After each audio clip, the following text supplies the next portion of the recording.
Fingers on buzzers, teams. Here's your next musical clue. Interesting use of the word next.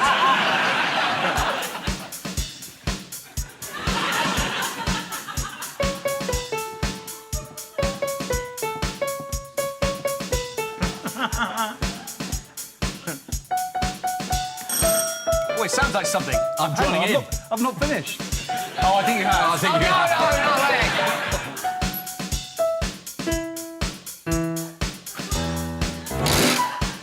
That's it.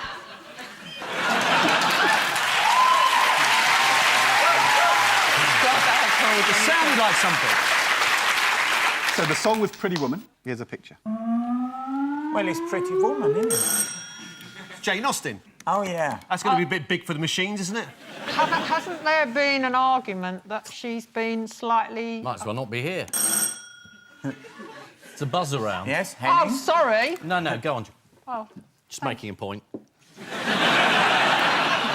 My point is that there's been an argument that she's been slightly prettied up for the £10 note. This is the news that the image of Jane Austen on the new £10 banknote has caused controversy after being airbrushed to make her look prettier. Here's how she's on the new £10 note. And here's the original portrait that's based on. That was drawn by her sister. Yeah. Well, it's similar, though, isn't it? Similar, but if you're on Crime Watch, would you say it was the same perpetrator? The 72 safety deposit boxes were left empty after they were raided over Easter weekend in London's Hatton Garden. The police revealed photographs from inside the scene of the crime this week. What did they show? Oh, they showed this amazing tunnel that had been dug out by the people who were involved. But the odd thing was, I read somewhere that everybody was confused because apparently one of the men would be too large to fit in it. They just need one little chap in and he opens the door, doesn't he? One little chappie. Yeah. He goes through this hole. Twist. I'd be interviewing jockeys. In my experience of blowing safes, yeah. Just one of them needs to be, like the little chap in Ocean's 11. Yeah. Now, the police have put out a notice. They are looking for a little chappie to help them with their inquiries. Do we know who any of the victims are yet? Mostly jewellery owners. Mostly jewellery owners. lots of gangsters. Lots of the things in safety deposit boxes are stolen, aren't they? Just because you know, you're not allowed to go and look in safety deposit boxes, so anything you steal, Stephen, you can put in a safe deposit box. It could be a material thing, it could be a concept, somebody else's idea, you put it away in there. Could be the best dressing room. Yeah. Tonight we whiff-waff goodbye to Boris Johnson and look back at his life and career as a father, husband, journalist, Mayor of London, husband, Foreign Secretary, father, Prime Minister, father, husband and father. What will you all miss most of all about Boris, the Prime Minister? Ian? I suppose I'll really miss being able to say this will end badly. Because it did. It did, yeah. And I suppose I'll miss his use of language. Tonight, I'm wearing a tie with balloons on it, but it's not a party. This is a work event for me.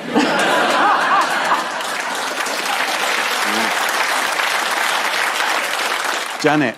You say, what are we going to miss about him, but how do we know he's not going to be back? I think you know something we might not know, Janet. Maybe we'll find out later. I just look at the opinion polls, Yeah. and 43% of the Tory members at the moment would rather have Boris back than either of the other two. Yeah, but that's because Matron's just gone round with coffee. Trying to wake him up a bit. Who do you want to be Prime Minister, dear? It's nice, Mr. Disraeli. This show, by the way, has been billed by the BBC as a tribute. Tribute? Funny way to spell good riddance.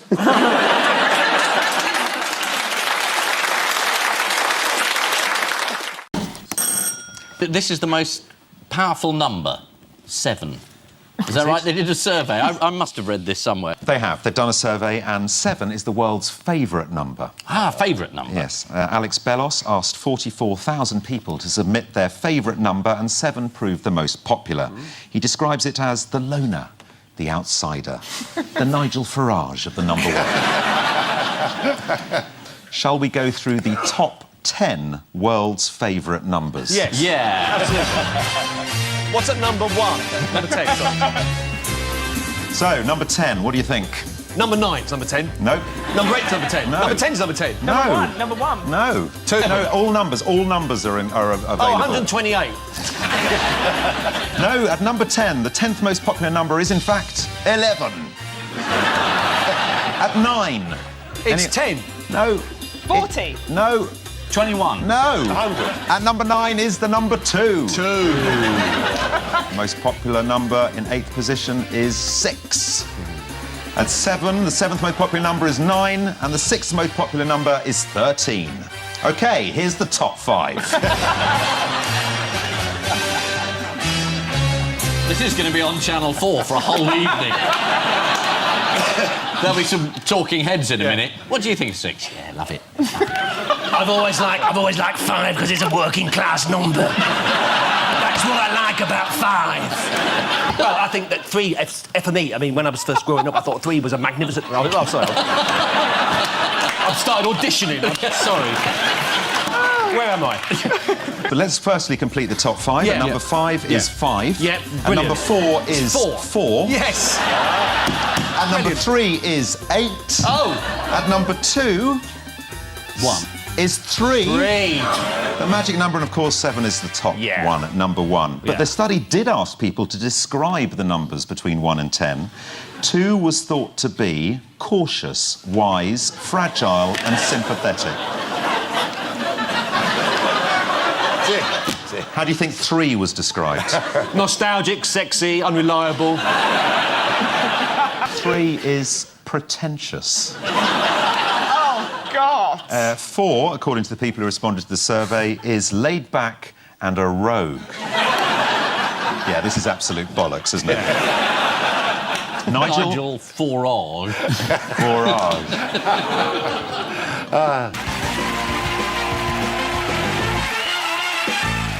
How did News International senior executive James Murdoch boast about the way the company was handling the scandal only a week ago?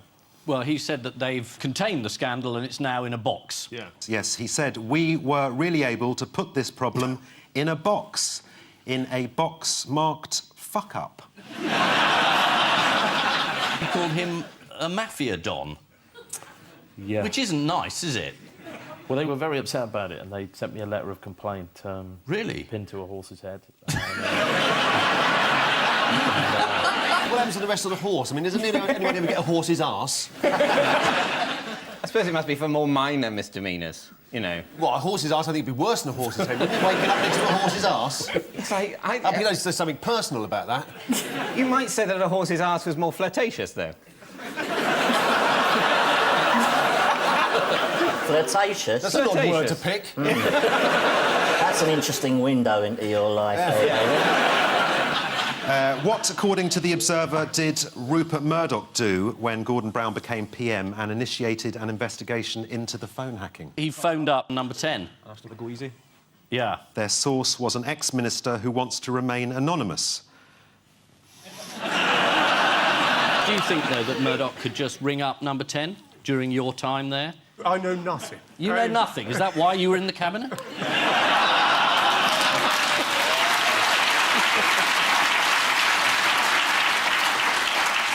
So what did you think of him then? What, Gordon? Yeah, he was all right, wasn't he? He was the Prime Minister. Yeah.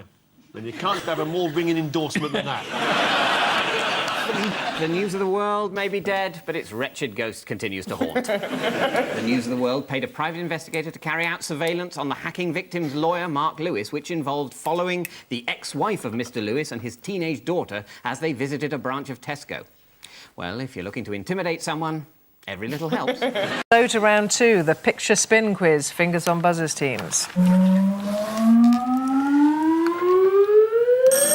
Yes. It's a new set Ian's of stamps. Yes. Is it Nigel Farage's nightmare?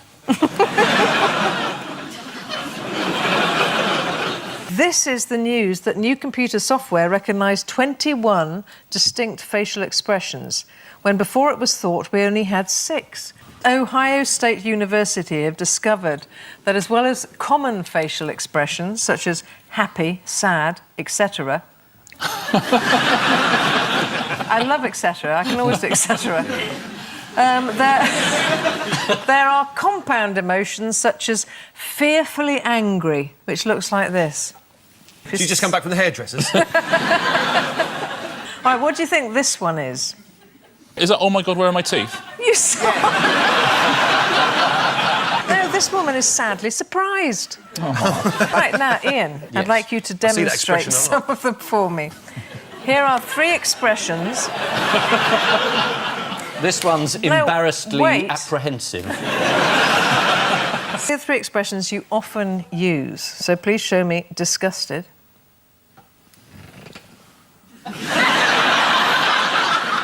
Angrily disgusted. This is the Telegraph. And then disgustedly surprised.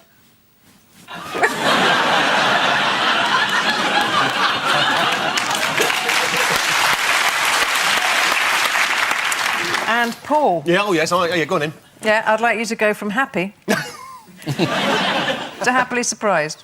Wait, there's a third. To fearfully disgusted.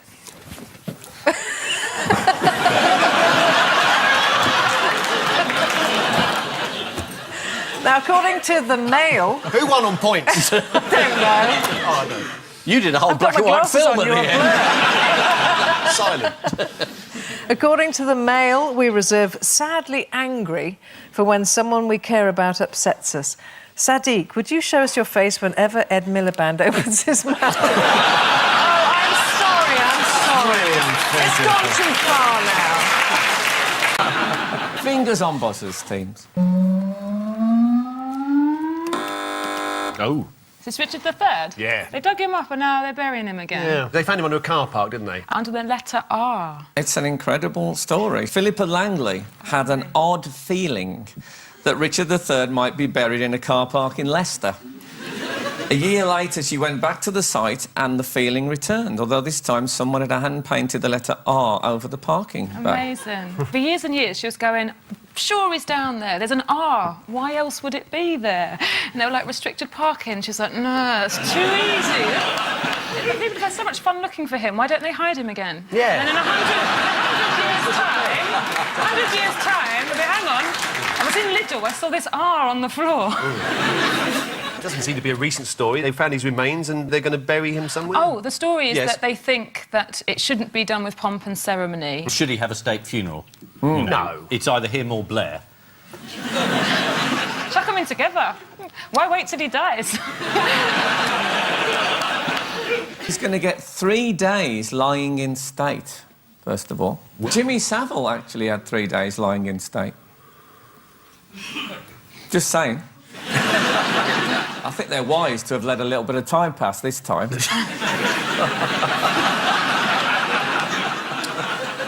you think there are any shows on the BBC at Christmas about Richard III? His great career. He'll be transported by a horse-drawn hearse which will visit churches and landmarks from the King's final days on a journey before his reinterment at Leicester Cathedral. So what's ironic about the ceremonial route which Richard... ironic He's got a horse. That was his last request, wasn't it? Yeah. And now they've given him one now, the poor devil's dead. It's a shame, isn't it? Too late. Yeah. Do you know who's conducting the service? Is it St Augustine? They're going to dig him up, especially. Bring him over. That'd be brilliant. Everyone invited is dead. They've gone to the top, the very top. Archbishop of Canterbury? Yes, Justin Really? Welby. Oh, Archie? Wow. He's conducting the service. Why does this cortege and lying in state worry some people? He's dead. Why are they taking him places? I don't understand that. Wave, look, remember, Well, the Richard? world- Do you remember the battle? What's happening? Of course, this bypass wasn't here then, but that was built in 1957. Taking the Euro Disney, you haven't seen any of that. You'd have to tell him who Mickey Mouse was, but he'd get into it, wouldn't he? And that's Goofy. He reminds me of the Duke of Norfolk. Yeah, just carry on. The other people are complaining about the smell. Just get on the ride. They're worried that people... You have to be 600 years old to get on this ride. People are going to boo. Is that what they think? That people are going to boo Yeah, the procession and be they do. anti it? According to Mary Mackenzie, a spokesman for the For Richard Society, already someone has placed a red rose on his statue at Leicester Cathedral. What a bastard. Yeah. Yeah. He wants to think himself, look, he's not alive now, he'd be on £2 a week. That's a lot of money to him. Yeah, well, yeah. This is the reburial of Richard III. The funeral cortege will pass through Bosworth Field. Bit tactless. It's like giving Diana's coffin another spin round Paris. Richard III died in 1485. Historians point out that it's the most delayed funeral ever for a British monarch. Prince Charles doesn't agree.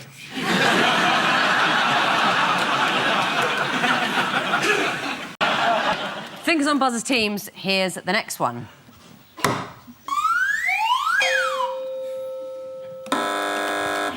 This is the Pope, karaoke night. He wanted to be friendlier to gays and to gay people and to people who are divorced, and he was trying to push this through, and the General Synod said, oh, no, it's too modern for us. Yeah, well, that's right. The Conservative bishops wouldn't agree to the wording of a document the Pope wanted to publish, encouraging the Church to be more welcoming. So what did the Pope do? Well, he leaked it anyway. Didn't he just say we'll have another vote next year and then we'll have another vote the year of, and eventually they'll just vote the way he tells them to, because he's infallible? He did backtrack and say that we should be tolerant without embracing, because that is how you catch gay. Everyone knows that. This document regarding the Vatican's stance on homosexuality, it has a Latin name. Oh, yes. Do you know what that is? No. It's relatio. No. It is. Is that when we normally go to a commercial break? According to the Times, what has the Pope recently hired out for the first time? Sistine Chapel. It is the For- Sistine Is that for corporates? It was a corporate event. Yeah, Porsche hired it for a concert. Although at the same time, the Pope has put a limit on the annual number of visitors a year to the Sistine Chapel. What's the limit going to be? Well, it's millions, presumably. I mean, you only get about 5 seconds in there. You have to queue for 3 hours to get to the Sistine Chapel. You get in there and someone says, shut up, shut up, shut up. And then you try and take a picture and you get out. But why is he limiting the numbers? 6 million is the limit. So we can do more corporates. Protect the artwork. Yeah, to protect the artwork from what? People. The Pope thinks it's the bad breath and body odour of the people. It's damaging the frescoes. No. Yeah? God, I've worked with so many smelly men, not you, Paul, but... in my Have you lost your sense of smell? I'm just thinking in my long TV career, I've worked with a lot of very smelly Who were you people. thinking of? Yeah, let's have it. Initials. Just do an impression. Initials would be easier. No, I can't do impressions. Oh. But surely people are less smelly now than when the Sistine Chapel was built. No, I've got a list of smellies. Actually, I've worked with female smellies as well. But usually they have big hair, which is a plus, because you can't get anywhere near them anyway.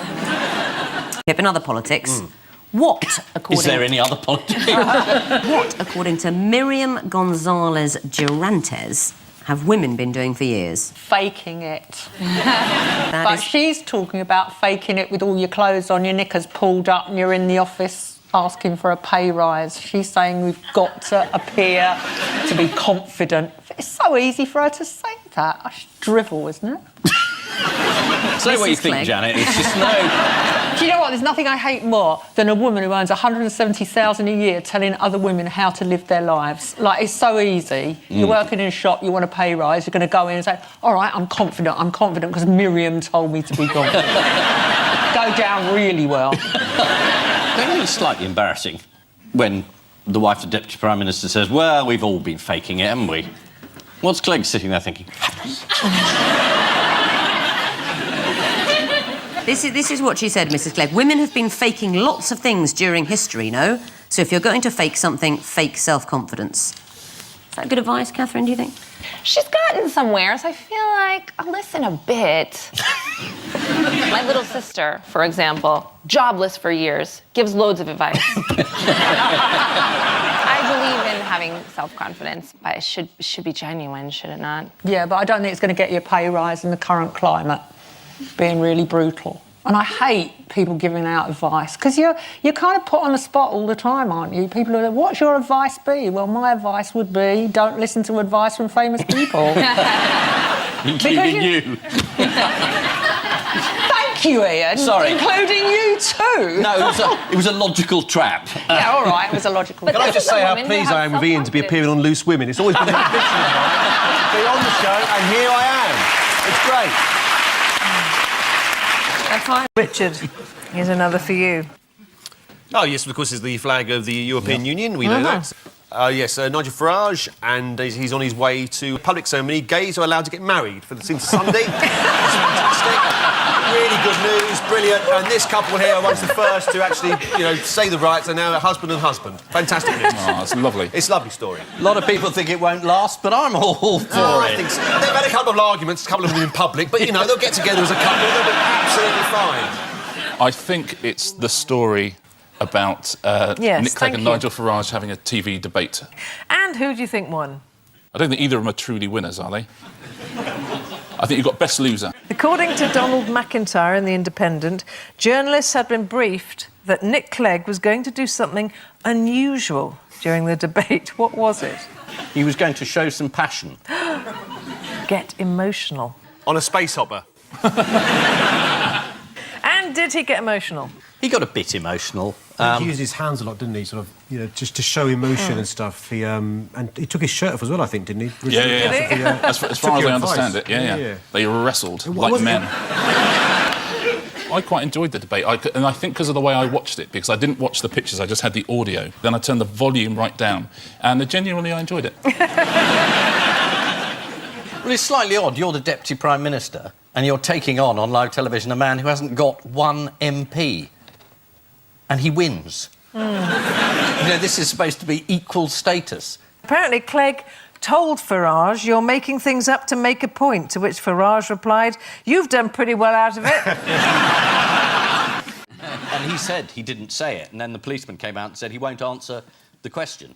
But he had a tape going in which he said, "I admit I swore, and I'm sorry about that." He was wearing a wire. And the feds didn't realise he turned the tables against them. Well, how long did the original incident actually last? The actual incident? 45 seconds. 45 seconds. And so far it's cost... £250,000 Yes, it has. Yes. To investigate. Could we get the Chinese pay for that? 160 million people in China watched it on YouTube. Yeah. But they must really not have liked him. There must have been a build-up of animosity towards him. Yeah, do you think he'd ridden up to the gates most days and said, "Open it"? Yeah. Maybe. Open, come on! Bike here, eco! It's a terrible dilemma. Do you believe a Tory member of the cabinet or a policeman? Public's got a real problem there. Police whistleblower has actually come forward. You mentioned that. They're all whistleblowers, talking about a result.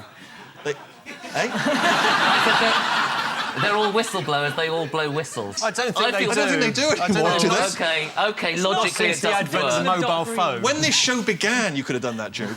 I don't mean today. I mean 20 years ago. I felt tense because you went very quiet. And I thought, oh God, I've cut across a friend of Tom Cruise's.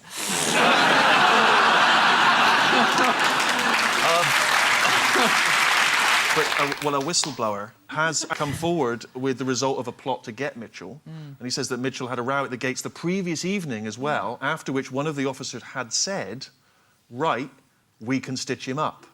I love the idea that they actually said it like you would in the Beano.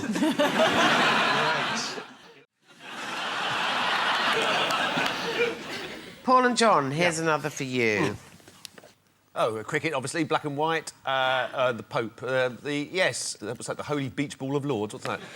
Nuns. At least one of them's a man, I can see from here. The Vatican's got its own cricket team. It has. Do you know what they're called? The Angels, the Saints, the Pope's cricket team, the Vatican 11.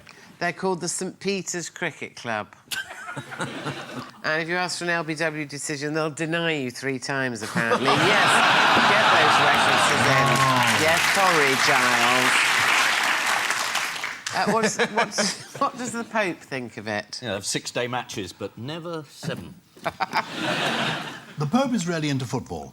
He is indeed, as we can see here in this photo. Oh, bollocks, it's not coming. Let's move on. Yeah. Sorry. I'm being quite unprofessional tonight.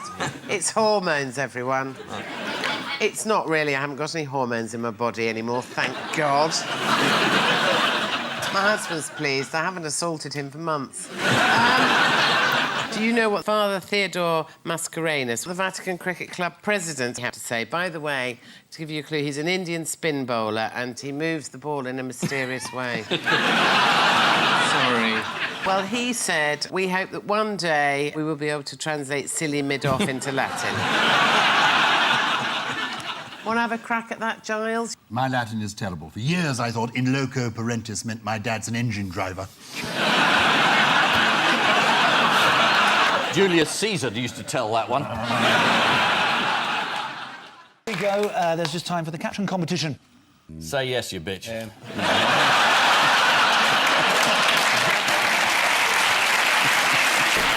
She's saying, I've got a hole in my coat pocket.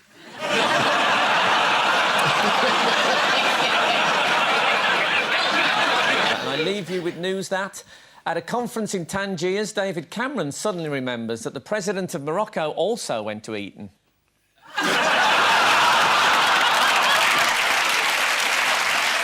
In Oxfordshire, whilst taking an early morning shower, Bill Oddie forgets to close the bathroom curtains.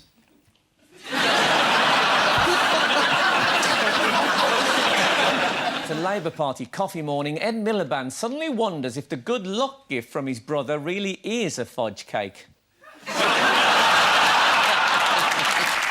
And from his office in Westminster, Peter Mandelson activates the remote electrical charge device one more time.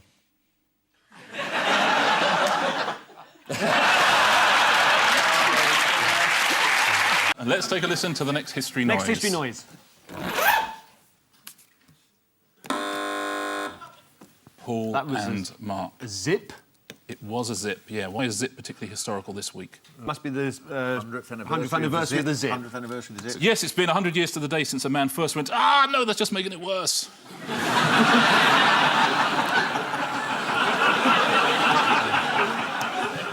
Yeah, I'll tell you what, if cats don't like being stroked, they should try that. The zip appears in the top 5 of the list of 100 greatest inventions of all time. Can you tell me what else might appear in that top 5? There's a moth in the studio. Moths. A moth. Fire. Fire's got to be one of the top inventions, isn't it? No. I think fire was a discovery more than an invention. Oh. That moth is very, very excited. Someone's got something very old out the wardrobe. I think it's that gentleman's jumper. It shows you how interesting this programme is. Everybody's focus is now on that moth. So, yeah, the fire. Yeah, fire. So fire's a discovery. Let's take a look at the top 5. They are in order. The corkscrew or bottle opener. Yes. The optical lens, the zip fastener, the cigarette lighter. Fire! Portable fire, I should have said. What about the moth zapper? Really do with one now. I told you to wait in the van.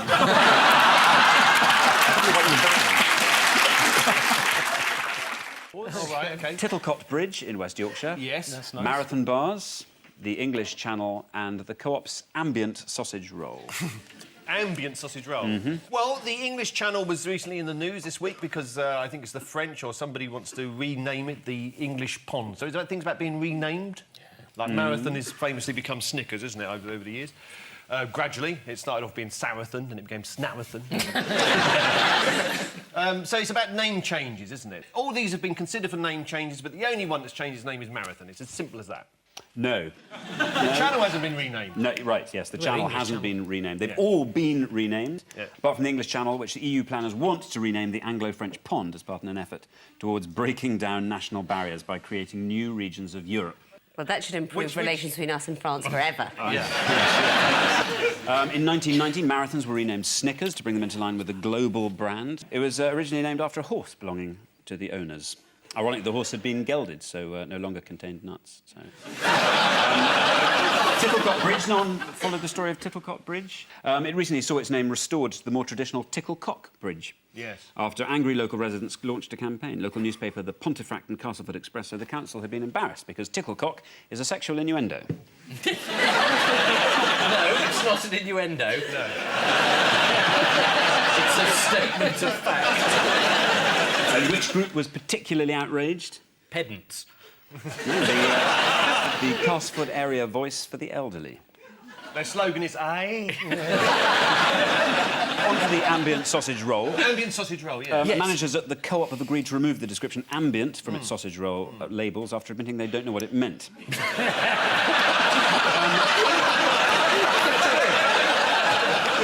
They have all been renamed, apart from the English Channel, which EU planners want to rename the Anglo-French Pond. In Castleford, residents fought a campaign to retain the name of local landmark Ticklecock Bridge. Yeah. Of course, there are a number of other places with names that would make most people embarrassed to live there. There's Shitterton in Dorset, Twat in Shetland, Swindon. Oh, yes, this is the happy news of the miner's been released, although apparently viewers are getting rather fed up with the coverage because it's all rather similar. So the last 15 miners are going to be part of a lottery game where they're going to be holding up a number, and you, if you've got the number at home, it's your chance to win... Oh, what was that? Somebody winning the lottery. Oh, somebody winning the lottery. You know what the sequence of events was for each rescued miner? They got in a thing, and they took them out. Yeah. They got out of the thing. Pretty much. According to the Times, the claustrophobic escape capsule takes 15 minutes to travel 700 metres. If you want to imagine what that's like, take a trip on the Northern Line. The 24-hour news channels have been enjoying this story, but there was just a hint that they might be running out of things to say. Let's have a look. So far, the only miner to emerge from the tube with a beard.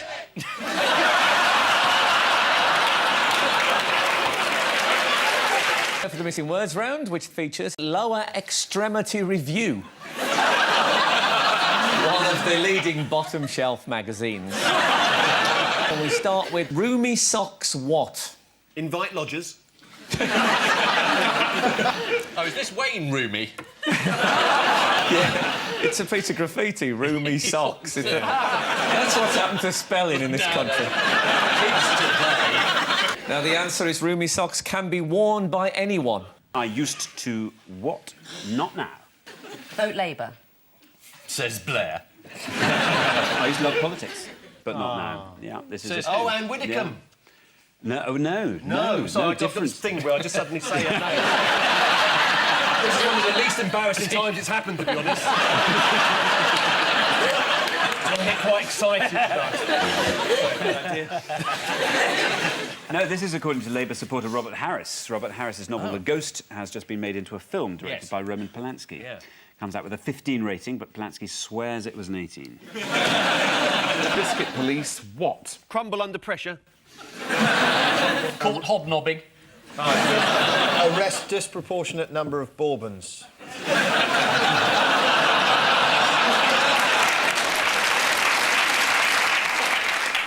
The answer is clash with 86-year-old granny.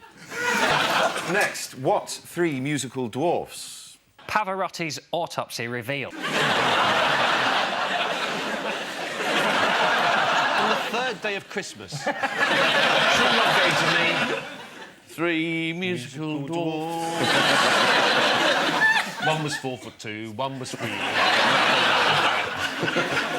The answer is Cheryl's birthday gift. When he said Margaret Thatcher did great hurt to the British people, although not as much as all those bombs, eh, Jerry? All right, Jerry, any time! Straight between your gizzard! I thought we politically moved on from issuing threats to former members of the IRA. Well, the BBC also interviewed Maggie's biggest fan and disciple, Tony Blair. Did you see his tribute? He said, very few leaders get to change the landscape of not just their own country, but of the world. I mean, well, he certainly changed the landscape of Baghdad. I'm sorry, Tony, I'm sorry about that, because he had a heart operation, once he had ablation. Well, he had one put in. Did he have one put in? He did. And now, Lord Howe of Aberavon was asked... I'm not going to say that again. Yeah, go on. I'm not, Aberavon... It sounds like you're drowning in a bath. was asked by Sky for his thoughts on his time in Thatcher's cabinet. And he said, it was a long time ago. Well, yes, that's the idea when someone dies, Geoffrey. A bit of reminiscing about old stuff. Come on, shape up! I think you're in safer ground attacking Geoffrey Howe than you were with Jerry Adams. Did you hear about Julian Stiles? According to the Mirror, Julian, 58, was made redundant from his factory job in 1984. I've been waiting for that witch to die for 30 years, he said. Tonight is party time. I'm drinking one drink for every year I've been out of work. 30 years? Without a job? Pull your finger out, Julian, you lazy bastard! I'll kill you, you bastard! Let's abandon this show. Brian says, who wants a fight? Line up in alphabetical order. Adams, you're first. Next, Peter Adams analyses Reginald's what? It's got to be bonsai, isn't it? Oak. Peter Adams analyses Reginald's tree and finds it isn't bonsai, it's just very far away. No, it was bonsai. It was Peter Adams analyses Reginald's bonsai. Here's Peter Adams in bonsai focus. That's his actual size, obviously. Several celebrities own bonsai trees, such as Ronnie Corbett. He likes a bit of shade. Does Tom Cruise have a bonsai as well? Hey, don't slag Tom off, all right? It was just a normal-sized tree. Leave him alone. Leave him alone. He's suffered enough. Did you go and see him because you're going to have a remake of Twins, the Danny DeVito and Arnold Schwarzenegger film?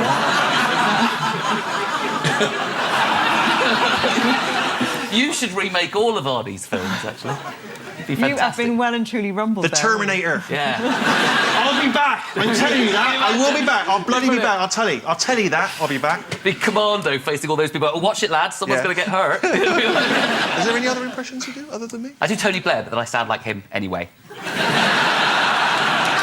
Offend someone in Tony Blair's voice. You know... That's it, I'm offended. Miliband, of course, used his conference speech to position himself further to the left of politics, people say. But did you see how he appears to be growing his own Michael Goves? And you can see, sort of... It's like a Gove farm. And on the right, that's a sort of young beginner Gove. And then slightly more mature, further to the left. And then the one on the left of the picture, that's nearly finished. Actually looks like the world's dullest boy band, don't it? No direction. And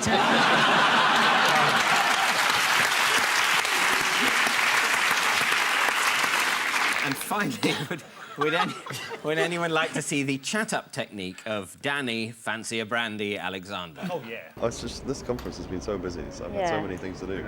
So I haven't been up late. Relaxing in the bar, so that's not a problem. That'll come on Wednesday, maybe? Maybe tonight? Maybe tonight, good. How about you? Yes, this is the Labour Party conference and the Daily Mail's character assassination of Marxist historian Ralph Miliband, who they described as the man who hated Britain. For legal reasons, we can't make any derogatory comments about Daily Mail editor Paul Dacre, but apparently his dad's an arsehole. Was an arsehole. On the subject of air travel, what did we learn this week about women pilots? Oh, God. I don't know, I'm just dreading where this is going. No, no. They're better. Well, a survey found that 51% of passengers wouldn't trust a woman pilot. The survey was commissioned by a travel agent who surveyed 49 normal people, then repeatedly asked Godfrey until they got to... I know, I'm doing you a terrible disservice.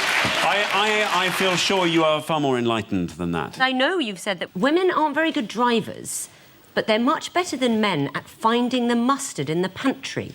And I wondered, was that a euphemism? Like, have you often found yourself, you know, with women and you feel like you've been rummaging for ages in the pantry and... You know, she's screaming, you just can't find the mustard. Is that... where that came from? Right, so are we talking French or English? Time now for the odd one out round. One between you this week. Your four are SpongeBob SquarePants, Sally Burko, Walter Tell, and Carmen Miranda. Fruit. Sally Burko fruitcake? No, she was caught... I'm sure I saw this on Channel 4 News. This was big. She was It was at one of the used- conferences balancing some item of fruit on her head in a bar. Yes, that's correct. Walter Tell, son of William, balanced an apple on his head and yeah, had he it did. shot off by his father. Carmen Miranda had a whole bowl of fruit on her head. Fantastic, and sang "Yes, We Have No Bananas." SpongeBob SquarePants, he's quite a guy. Bob is the odd one out. Yeah. Is it because he's got a friend called Patrick? And he's the odd one out because nobody else knows anybody called Patrick. Where does SpongeBob live? He lives under the In a sea. pineapple. Yes, but also under... A pineapple. No. Yes! Yay! Hello. Is there an echo? Did you say Is it? there an echo? Did you say under a pineapple first? There was a little echo over that I side. don't know. He did all... You know what? Let him have it. Proper chairman, and God love you, Hump, would have said by now, I'm going to award points to both sides. But I can't say it now. How spineless would I look? Yes, Great. SpongeBob SquarePants is the odd one out. How would you describe his voice, Ian? Rough, manly. Touch of Lord Helsham. Well, Tom Kenny, the man behind the distinctive voice, describes it as a dolphin with a touch of seagull thrown in, which is also a starter at Heston Blumenthal's. Can you name any of Carmen Miranda's hits? Yes. We have I like you very much. Way down among Brazilians, coffee beans go by the millions, and they got a lot of coffee there to sell. There's a full lot of coffee in Brazil. At last, the show's coming to life. Carmen Miranda cracked America, but her English wasn't great. She told one magazine, I say 20 words in English, I say money, money, money, and I say hot dog. She went on to teach Nancy DeLolio how to speak English. Yes, they've all had fruit on their heads, apart from SpongeBob SquarePants, who lives under a pineapple in a fun town under the sea. Sort of like Blackpool will be once all the fracking starts. In other mistake news, why have Google been suffering from rogue anuses? Oh, yes. Yes. Yes. This is... there's a... Yes. Yeah. There's a computer program which misreads old print, so arms comes out as anus, so farewell to anus. I drape my anus across her shoulder in a comforting manner. This is what's happening. This is what's happening. They sound as if I'm making it up, but I'm not, am I, David? You're not making it up. No. The scanning technology they use to turn books into e-books can't differentiate between arms and anus in certain typefaces. Yeah. Here's a quote from John Mackay Wilson's Tales of the Borders. Poor Janet shuddered at the words which she heard him utter, for with strange and wicked oaths he vowed vengeance on the individual who'd persecuted him, and she flung her anus around his neck and kissed his forehead. From Georgina Bragg's Matisse on the Loose, she grabbed my anus and positioned my body in the direction of the East Gallery, and we started walking. And in the complete works of Washington Irving, there is a reference to the great captain who had been one of his comrades in anus. Are there any other words that Google Book scanning technology is confused? Yeah, it can't do tax. Yes, it reads tax as free.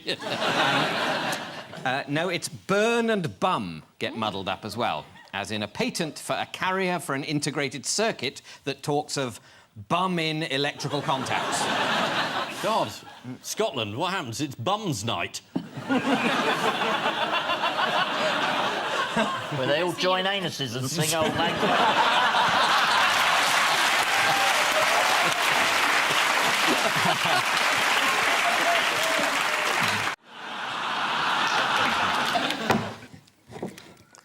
And so, to round two, the strengthometer of news. Fingers on buzzers, teams. Here's the first one.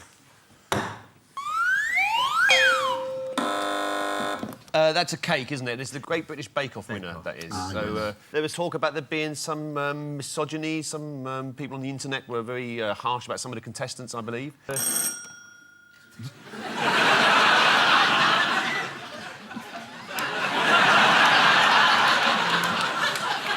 Go on, what is it now? We were just going to tell you who the people were. The gentleman on the left is Monsieur Raymond Blanc, the television chef, and he tweeted what appeared to be a sarcastic remark about the winner, 24 hours before the winner was announced. Oh. And possibly spoilt the whole competition. But he got it wrong, because it wasn't the winner. Indeed, he said, you know, French is my second language. Theresa May then phoned up and said, oh,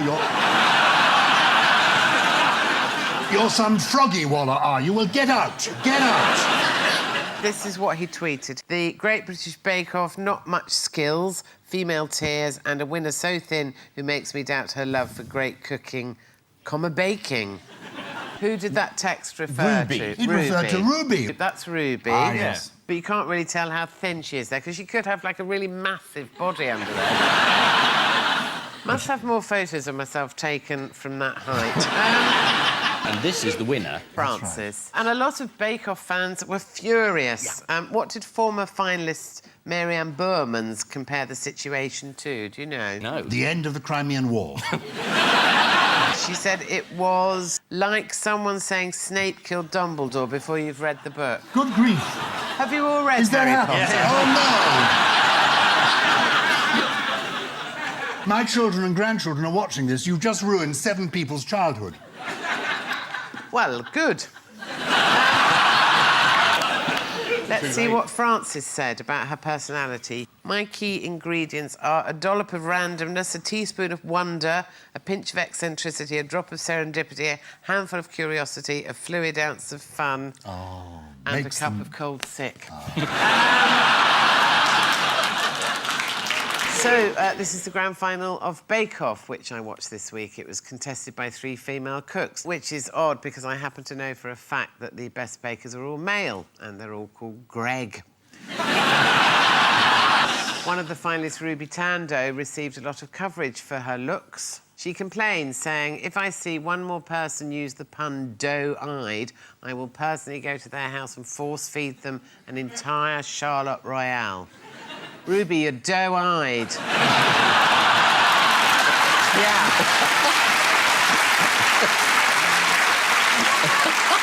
That's dough with an O-U-G-H. If I'm not at home, leave it with my neighbour. Thank you. Desperate bid to claw back Sunday evening viewers from Downton Abbey, the BBC auditions a new weather girl.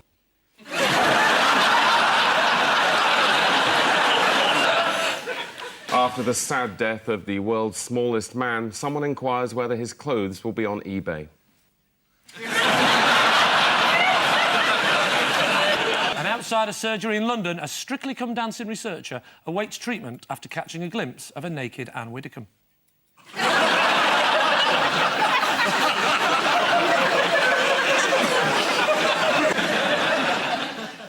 America? Yes, of course. They've just had these mid-term elections. There's Sarah Palin, Ian's favourite. And then there's Obama, the president, who is not doing very well at the moment. The American people, 1 in 4 think he's Muslim, 1 in 10 think he's a terrorist. 1 in 50 think he's a holiday they took in Mexico in 1968. In the last US election, it was Hockey Mons. Who are the rabid right-wing Republican banshees these days? What are they called now? Mama Grizzlies. Mama Grizzly and the Tea Party. Sarah Palin said Mama Grizzlies are ordinary people with common sense who just kind of know when something is wrong. That's good. When she was nominated for vice president, the head of the Republican Party in Alaska was asked what her qualifications for high office were. And he paused, and she said, she's the right age, and she's an American citizen. She gave a radio interview. The host said, how would you handle a situation like the one that just developed in North Korea? Palin, obviously we've got to stand with our North Korean allies. To which the host replied, South Korean. Yeah, said Palin. How's Bill Clinton been helping out? Oh, God, has he been campaigning for them? Is that why they've lost so badly? It's that awful moment when Neil Kinnock says, I support you as a candidate. I think he'd be good for them, wouldn't he, though? Do you? You liked him? You liked Bill Clinton? I thought he seemed like a very nice man. Did you meet him? I have met him once, actually, yes. Was he at one of your concerts? No, he wasn't. He made me feel very special. He came...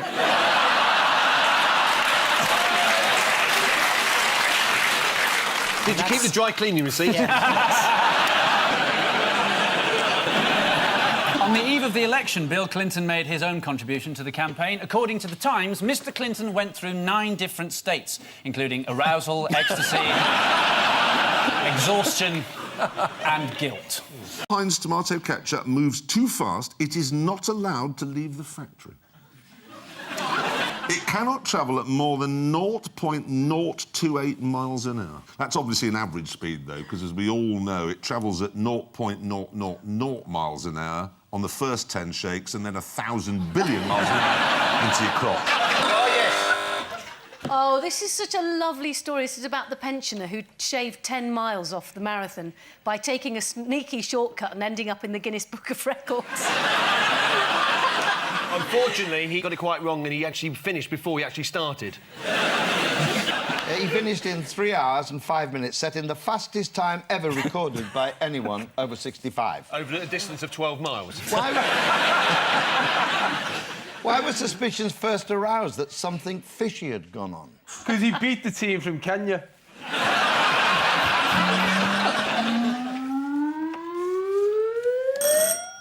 Yes, Ian and Clive? I'm not sure that photo's real. Is it the Bee Gees? These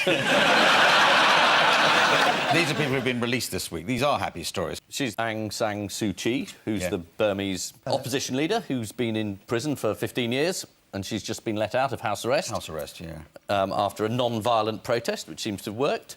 Is it Paul and Rachel? They were pottering around in their boat. They were taken by Somali pirates, and they've been released. Somebody must have paid their ransom. One of the reasons they're released is that the pirates were getting bored, because they've held them for ages, and it's not cost-efficient. And the intermediary was a Somalian taxi driver based in London. So no wonder they kept waiting. They kept saying, yeah, I'll be with you in 20 minutes. It took 3 months. According to Max Clifford, the couple could make £1 million from TV interviews. Adding a successful book could double or treble that. With a movie, you could go up to 5 million, even 10 million. Then they really will be worth kidnapping. Shall we have a quick Greedy Bastards update? Yeah. Does it come with a signature tune? Greedy Bastards, Greedy Bastards, Greedy Bastards update. Vodafone? I mean, anyone... What have they done?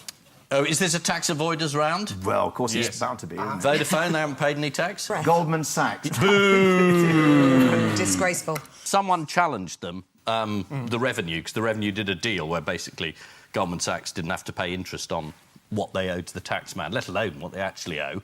And the courts decided in Goldman Sachs' favour, which is absolutely extraordinary. And Amazon? I know this one. Look at that. I'm quite nervous. It's my first show. My dad actually rang me and went, "Don't spoil this for us."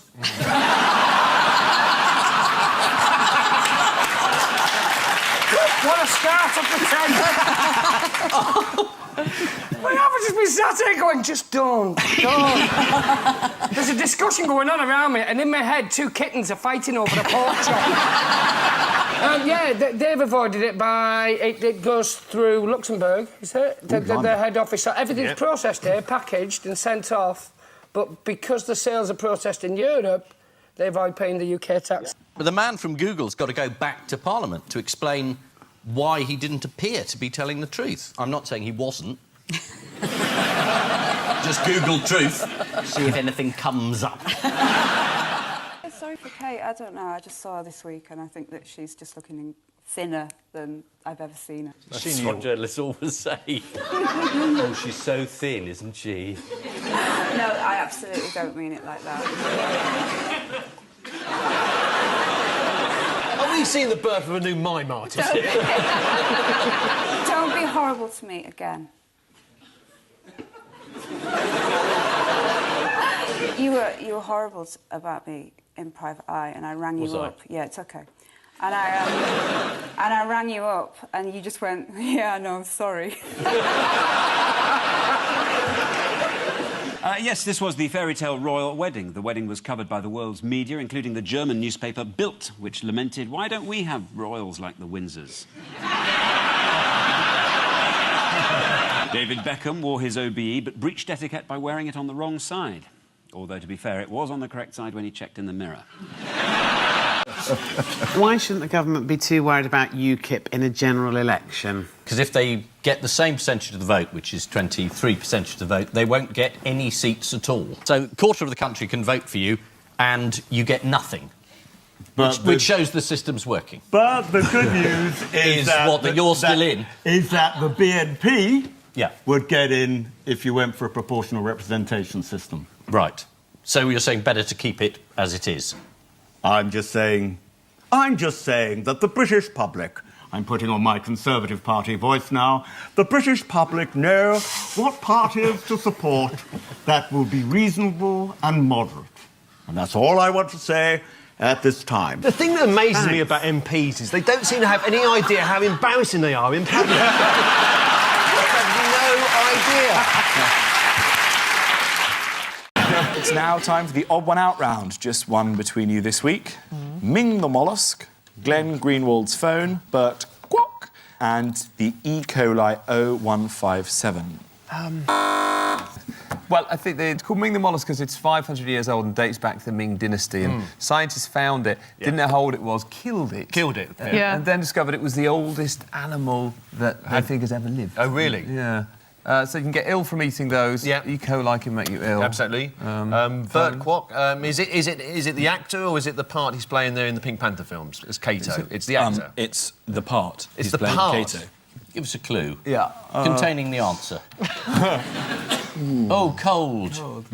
Oh, right, OK. Yes, Kato was hidden in a fridge. Yes. He was hiding in a fridge in one of the films, shot in the dark, I think, and he comes, bang. So it's about people being put in fridges. The mollusk should have been put in a fridge and it would have survived. Kato jumped out of a fridge, he was all right. The E. coli bacteria is all right if you freeze it, and it's the bloke with the phone.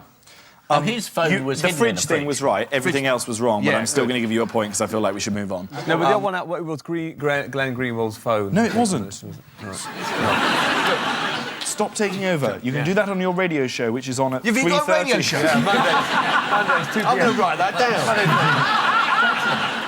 down. The odd one out is Ming the mollusk. Ming the mollusk? All the others have survived a stint in the freezer, except for Ming the mollusk, who died. Glenn Greenwald, the former Guardian journalist who was involved in the publication of the intelligence emails leaked by Edward Snowden, regularly used to put his phone in the freezer. Why would he do that? He was worried it would be bugged. Or security, yes. There's an even more effective place you can put your phone to stop anyone hacking it. Any ideas? Is that News International HQ? A martini shaker. Oh, OK. E. coli 0157, one of the nastiest strains of E. coli, can survive in the fridge or the freezer. How old were you when you first got colonised by an E. coli bacterium, Janet? Funnily enough, I had amoebic dysentery when I was 7. And I was actually in hospital. How on earth did you get that? I thought that was... I got it in Fulham. I grew up quite near you, Paul. Yes. I think it's something you sent from Fulham Palace Road to my Oh, road. I used to send out those parcels all the time. Ming the mollusk was an ocean quahog, a type of clam. How easy is it to date a clam? Well, you have to get them drunk first. There's an app called Chowder.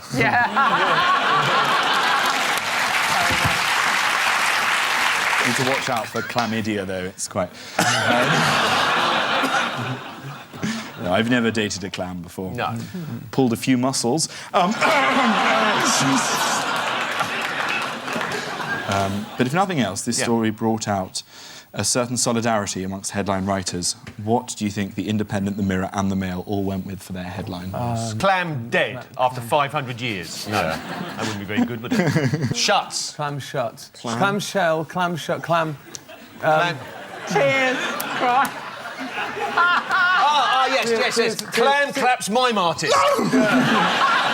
No. Are you taking the piss? You know what it is now. No. You do. This is what stupid people look like. I've never seen anyone worse at charades than you. No. That is a very good clam mime. We got the clam bit. Oh, sorry. The sad bit, the sorrow. What would happen? Oh, damn, it's such a...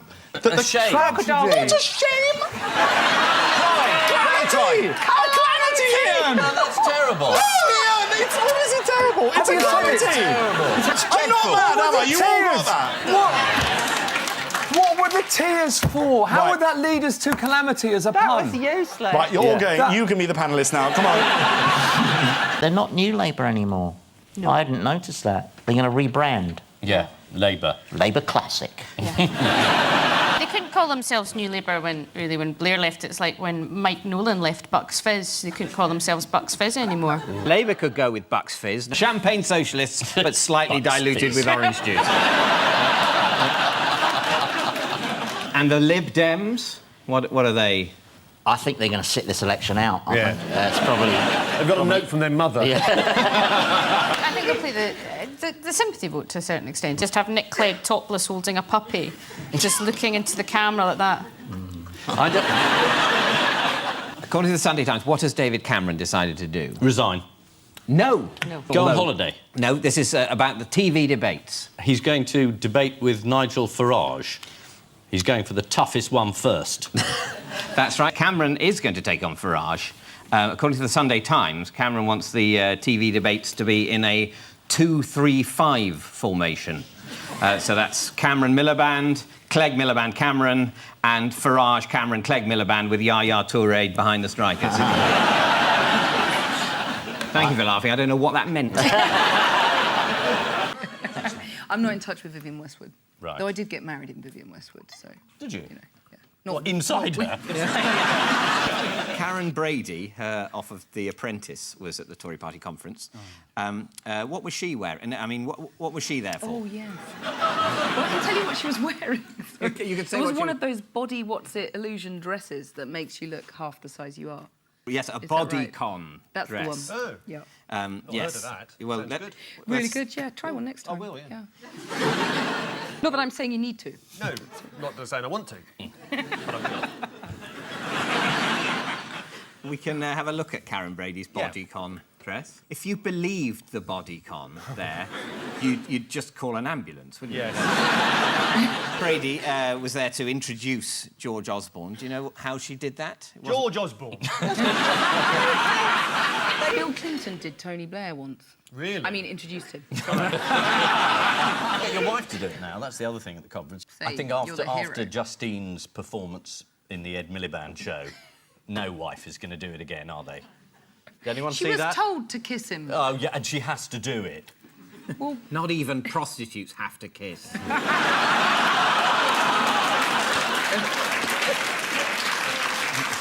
And there was also a spectre at the feast at the Tory conference. Do you know who that was? Oh, Nigel Farage. Yes, and I suppose the ghost of Margaret Thatcher was probably because she was there. invoked, wasn't she? Was she? The mummy. They did a return. séance. Anyway, he turned up, didn't he? Yes, he turned up in Manchester to address a lunatic fringe... Sorry, Freudian slip. A fringe meeting.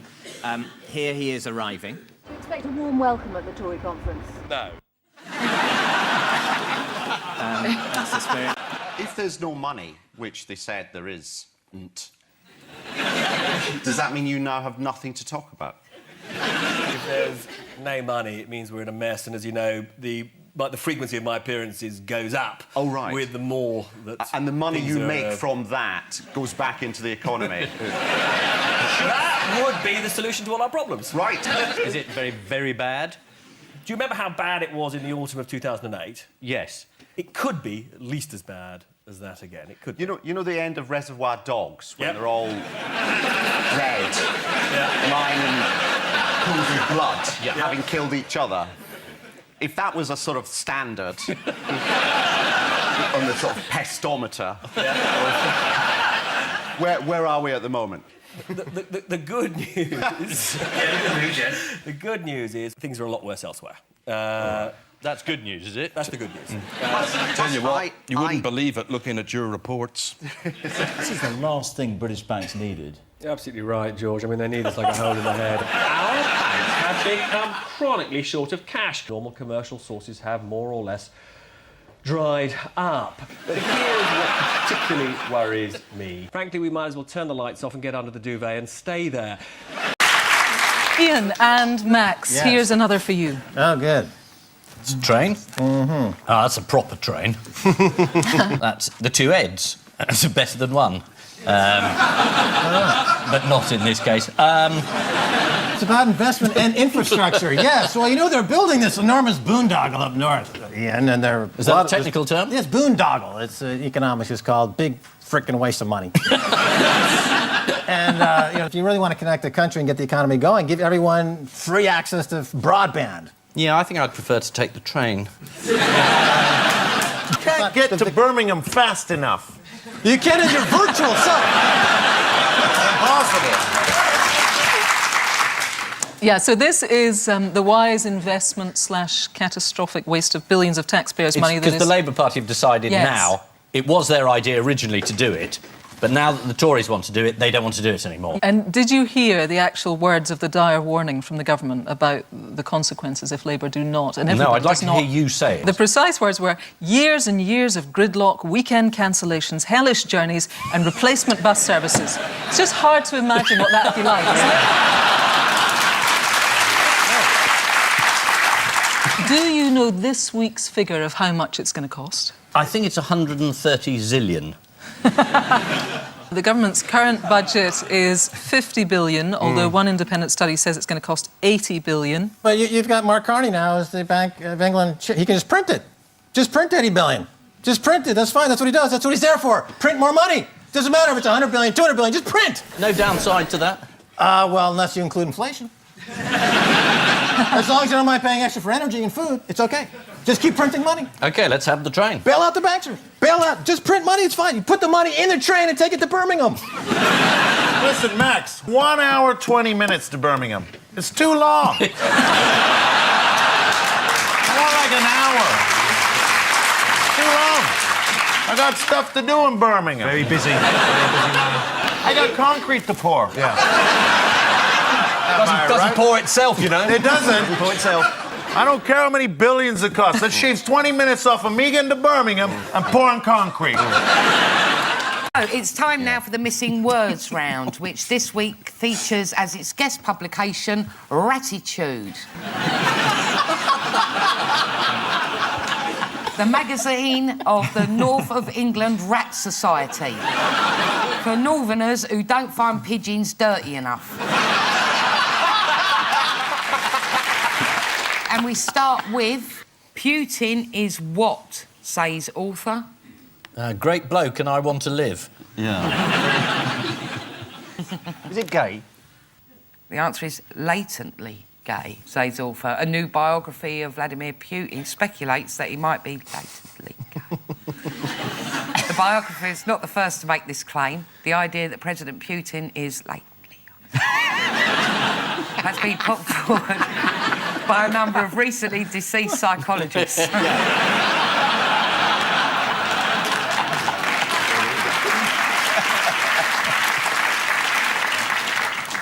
Next, chimps take what? Is it the fucking piss? The answer is chimps take their owners to court. No, they don't. This is the story of a court case in New York in which 4 chimpanzees are seeking to be recognised as humans. The complexities of the chimpanzees' case have left legal experts scratching their heads, rubbing their asses on ropes and eating things from behind each other's ears. Next, from a rat PR point of view, what was very negative? The bubonic plague. No, it's the name Red-Eyed Devil. Next, Chinese girl had what in her ear? British Prime Minister talking patronisingly. Got a flower in her head. It was a fully grown dandelion. A doctor tried to remove it by blowing, but all that happened was he found out it was 3 o'clock. Next, what was High at Thirsk Rat Show?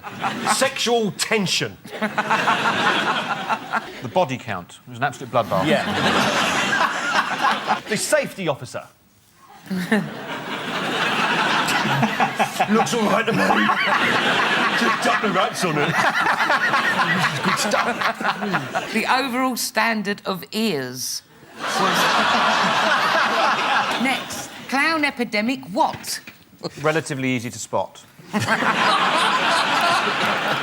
Clown epidemic in Norfolk, warned police.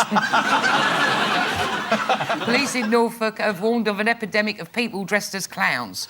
Clowns are actually fairly easy to capture because they tend to have extremely unreliable getaway cars. Finally, what can add an element of aggression into the relationship which can backfire? Drunken fighting amongst priests. You bastard! You can't have a wedding. It's shouting at a rat. What? The last time I had a rat backfire was when I stuck a firework up it. I'm just joking, obviously. It was a kitten. Throwing their weight around in Toronto. This is Rob Ford. Rob Ford, the Rob mayor. Ford. Yeah. He's a bit out of control, isn't he? They can't do Yes. anything about it. They can't get rid of him. And he sort of basically said, yeah, I did crack cocaine, but I was completely pissed at the time. That's kind of been his defence. Haven't they got rid of him by now, though? Hasn't he No, gone? he's still staying. Still Captain Rob Ford, Mayor of They Toronto. can't get rid of him. I mean, people these days do resign at the drop of a hat. It's hard not to slightly admire the guy when he's this bang to rights. He's been caught on video smoking crack cocaine. Yeah. So you think So Paul don't worry, Flowers Rob should Ford. stay Richard on? Bacon is throwing his weight behind you, so Yeah. you're going to be all right. So let me tell you the best fact of the week. This is the best fact of the week. When he admitted that he'd smoked crack cocaine, his approval ratings went up. Boris, if you're watching. But how low were they when they... It might be just the crack dealers going, yeah. Have you got the footage of when he ran around the Parliament? Oh, and I have. This is like a bowling ball. This is it. him running around the City Hall debating chamber and knocking over a pensioner. Buffet's open.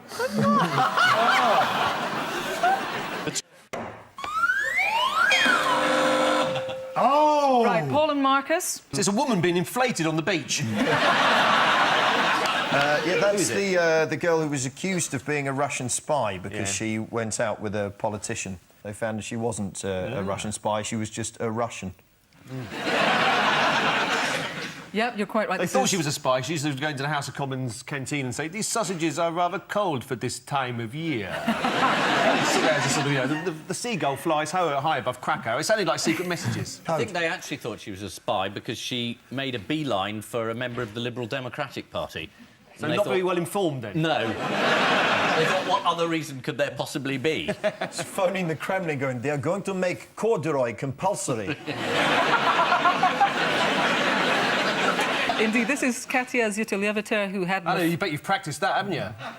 Конечно. Yeah, it was very good. That's all my Russian. That's very good. You just learned her name and that was it? No, конечно, I just said of course. Bless you. Oh, of course as well, blimey. Здравствуйте. Меня зовут Кирсти. Как тебя зовут? Oh, very good. Very good. Hold on a minute, I just want to ring MI5. Yeah, exactly. You're falling for the oldest trick in the book. We invited you onto this show. This show's not going out this week. These are cardboard figures. That's not Giles Brandon, that's a puppet. For the Muppet Show. It was. Basically, Ryan Giggs has spent an awful lot of money to ensure that he's become world famous for stuff other than football. Yeah. But people still might be sued for telling people that it was him, so... Yeah, well, that's right. The MP, John Hemming, Yeah. he said that apparently 75,000 people named Ryan Giggs on Twitter. It's not possible to arrest them all. Well, I mean, it's worth a go, though, isn't it? I mean, well, the thing is, the injunction is still in place. That's right. That's the thing. Absolutely. Despite the people keep going blabbing it out, there's a legal expert, Joshua Rosenberg. Yeah. This is what he had to say about it, right? Well, the law is clear. There is still a court order in force which says that we can't name Ryan Giggs as the person who brought these proceedings.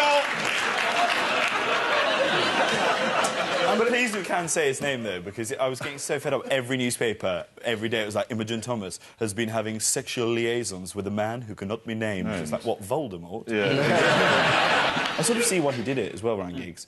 Because you get the superintelligence, he knows that if his identity was known, then people would know not only who he was, but also that his marriage was on the rocks. And at that point, John Terry would be round his house like a sex-crazed whippet. Yes, the worst kept secret in Britain is finally out. Lawyers are a complete waste of money. As the row unfolded, thousands of Twitter users named Ryan Giggs in what the Daily Mail called one of the biggest acts of civil disobedience in modern times. Top that, Syria, lightweights.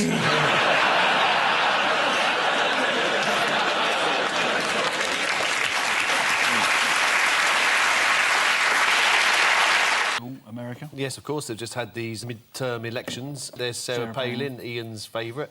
And then there's Obama, the president, who is not doing very well at the moment. The American people, 1 in 4 think he's Muslim, 1 in 10 think he's a terrorist. 1 in 50 think he's a holiday they took in Mexico in 1968. In the last US election, it was hockey moms. Who are the rabid right-wing Republican banshees these days? What are they called now? Mama Grizzlies. Mama Grizzly and the Tea Party. Sarah Palin said Mama Grizzlies are ordinary people with common sense who just kind of know when something is wrong. That's good. When she was nominated for vice president, the head of the Republican Party in Alaska was asked what her qualifications for high office were. And he paused, and she said, she's the right age, and she's an American citizen. She gave a radio interview. The host said, how would you handle a situation like the one that just developed in North Korea? Palin, obviously we've got to stand with our North Korean allies. To which the host replied, South Korean. Yeah, said Palin. How's Bill Clinton been helping out? Oh, God, has he been campaigning for them? Is that why they've lost so badly? It's that awful moment when Neil Kinnock says, I support you as a candidate. I think he'd be good for them, wouldn't he, though? Do you? You liked him? You liked Bill Clinton? I thought he seemed like a very nice man. Did you meet him? I have met him once, actually, yes. Was he at one of your concerts? No, he wasn't. He made me feel very special. He came...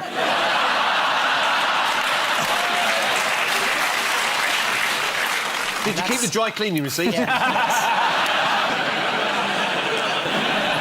On the eve of the election, Bill Clinton made his own contribution to the campaign. According to The Times, Mr. Clinton went through 9 different states, including arousal, ecstasy, exhaustion and guilt. Yes, this is... Miss BMP? Yeah. I don't think he's a real policeman.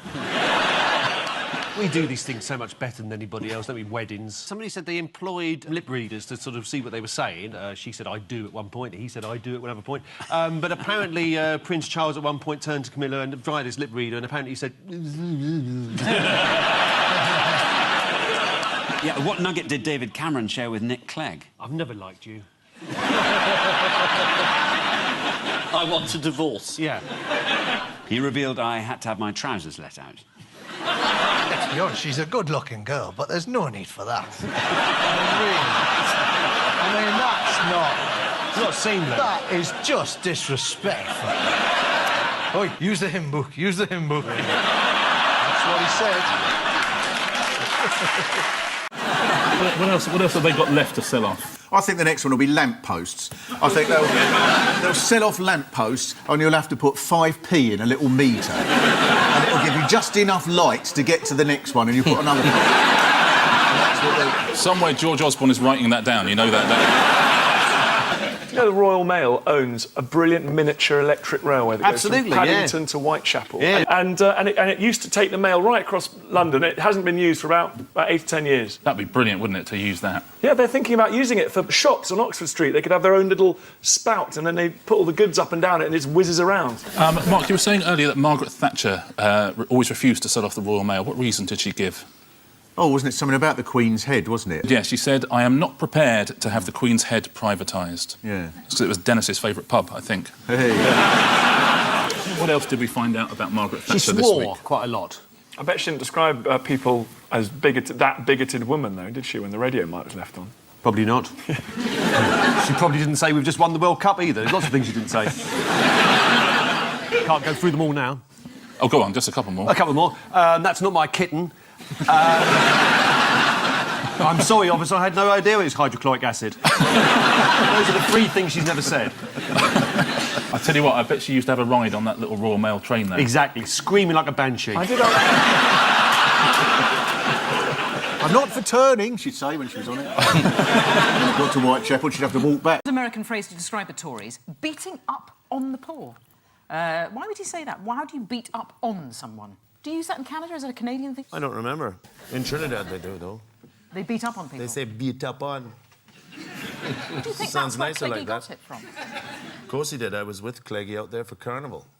The guy's nuts. Why do you think he's got no ideas? How many... We hit it hard. Yes. Rum punch click stop. Oh man, too much hot sauce on the roti, huh? You're right, it is good accent. What did Nick...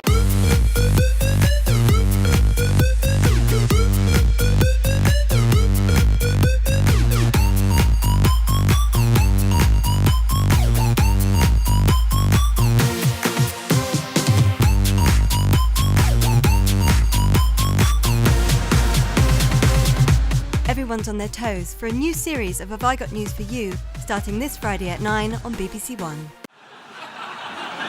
Fingers on buzzers teams for the next one.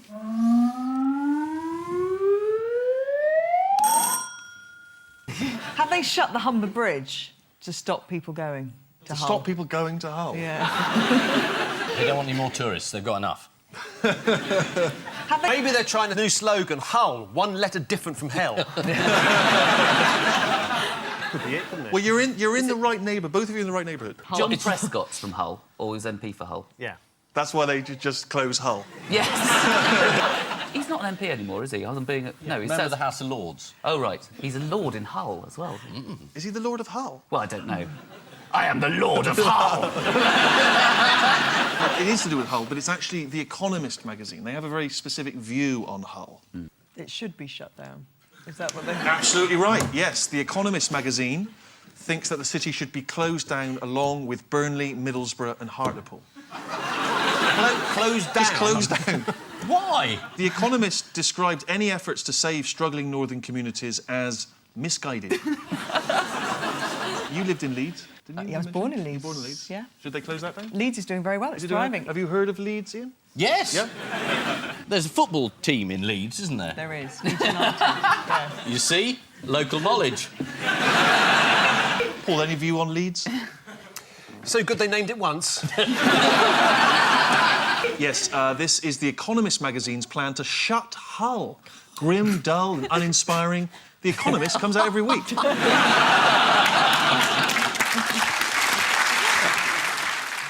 Fingers on buzzers teams. Here's the next one. Two lookalikes got married. They were professional lookalikes, and he... I think I got this right way around. He looks like Debbie Harry. Debbie Harry, that's right. And she, bless her, looks like somebody out of Thunderbirds. Here are the happy couple. Yeah.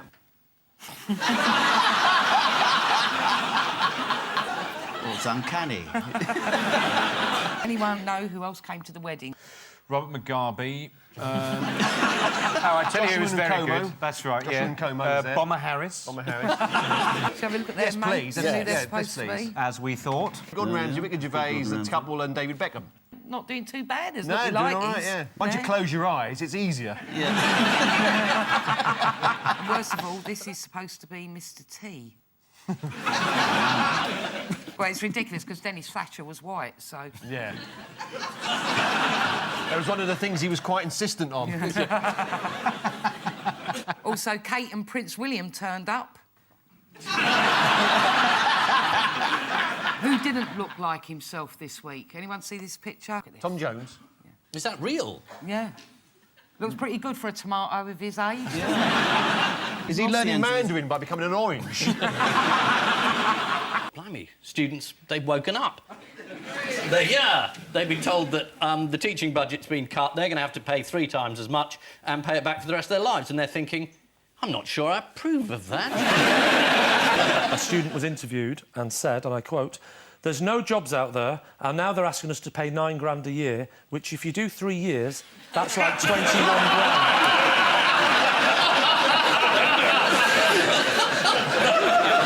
Of course, the Dems were staunchly saying, of course, they wouldn't go up, which is great that they got in power and put it up. Yeah. Well, they had no idea they were going to be in power when they... Well, they could have... when they made these promises. Nick Clegg keeps saying it's the right government for the right time, which I think is such a seedy way to sort of dignify opportunism. You know, he would have made a pact with the Klingons if it meant a sniff of powder. I don't know. I think the Klingon manifesto was pretty good. No. I'm going to disagree here because the Klingons have shown in the past that they're hell-bent on world domination, so I'm glad the Liberal Democrats are in there with them.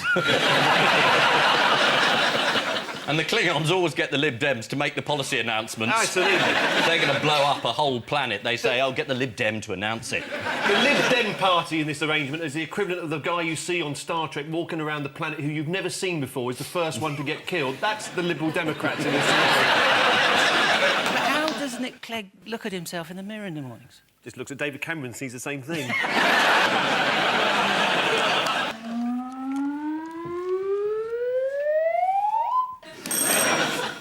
It's a new starter home.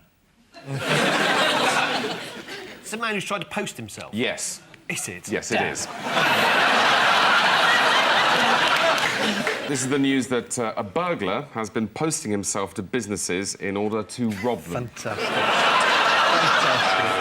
How does he get out with the loot? Well, how does he get himself delivered in the first place? Does he just sort of get into the box outside a post office with the address on it in the hope that the postman will go, "I must have missed that earlier." 15-stone package. Do you know what ruined the plan in the end? Yeah, wrong postage. Yeah, not enough. This isn't a British story, though, is it? No, he's Polish. Yeah, because you'd just die in the box, wouldn't you? Waiting to be sent. They force him through the letterbox. do not bend. It specifically said do.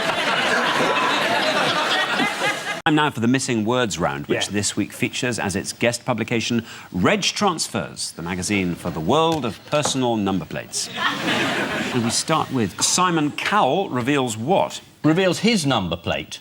You probably can't see Simon Cowell's number plate for all the cigarette smoke billowing around his pregnant girlfriend. Did you see? There were pictures of... Did you not see that? Were people smoking? There's a picture of him in a car, fagging away, pregnant girlfriend in the passenger seat. Unbelievable. I thought he was evil before. Simon Cowell reveals his baby name choice is Simon. Oh. The baby's due in February. Simon Cowell's already got a high chair, some tiny clothes and a booster seat. All he needs now is to get some stuff for the baby. Next, Cornelius Gurlitt has been hiding what? Is it complete as it is? Just been hiding. That's the Nazi art. Masterpieces, yeah. I will give you that. Cornelius Gurlitt has been hiding secret Nazi art stash. Yeah. All the paintings were confiscated in the early 1940s, or as art historians call it, Hitler's angry period.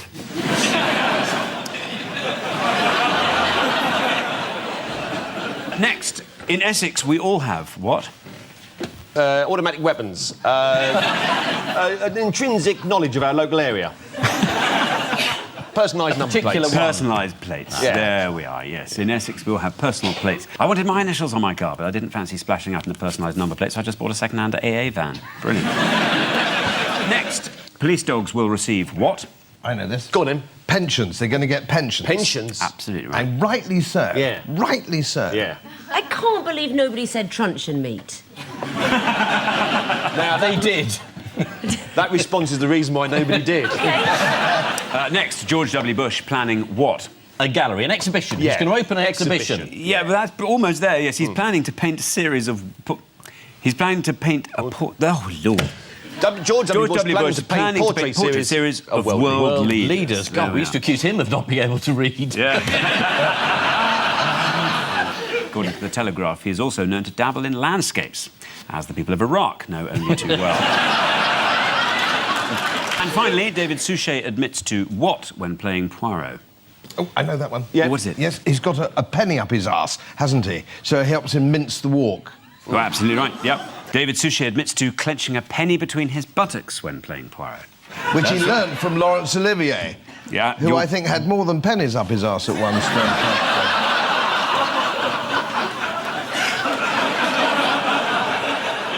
Right down to the line, Godfrey. Sorry. I know you won't ask me back. So, the final... Now, who reshuffled themselves this week? An extremist are you looking for, Richard? I am looking for an extremist, but that's after the show. Tommy Robinson. Oh, the English Defence League. Tommy Robinson, the English Defence League. Tommy Robinson, absolutely right. What did he do this week? He resigned from the English Defence League and... He found out, much to his horror, that a lot of them were racist. And, yeah. I can't...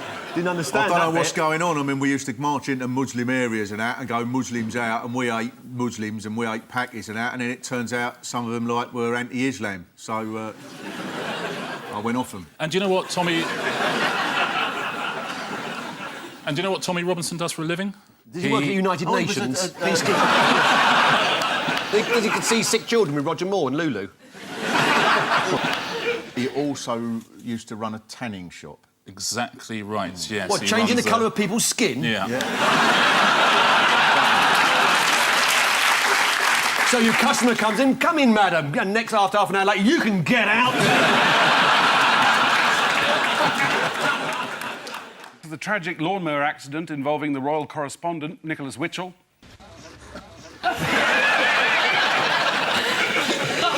In Tokyo, inventors of the latest high-tech toy, the Kickbot, admit it may have been a mistake to base the software on the England team's recent performance.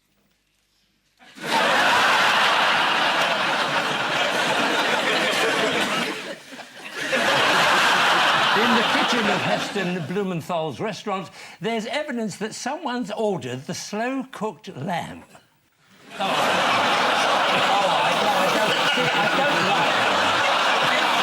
And after analysing the first leadership debates, body language experts conclude that in the event of a hung parliament, Nick Clegg would dither and then join the Tories.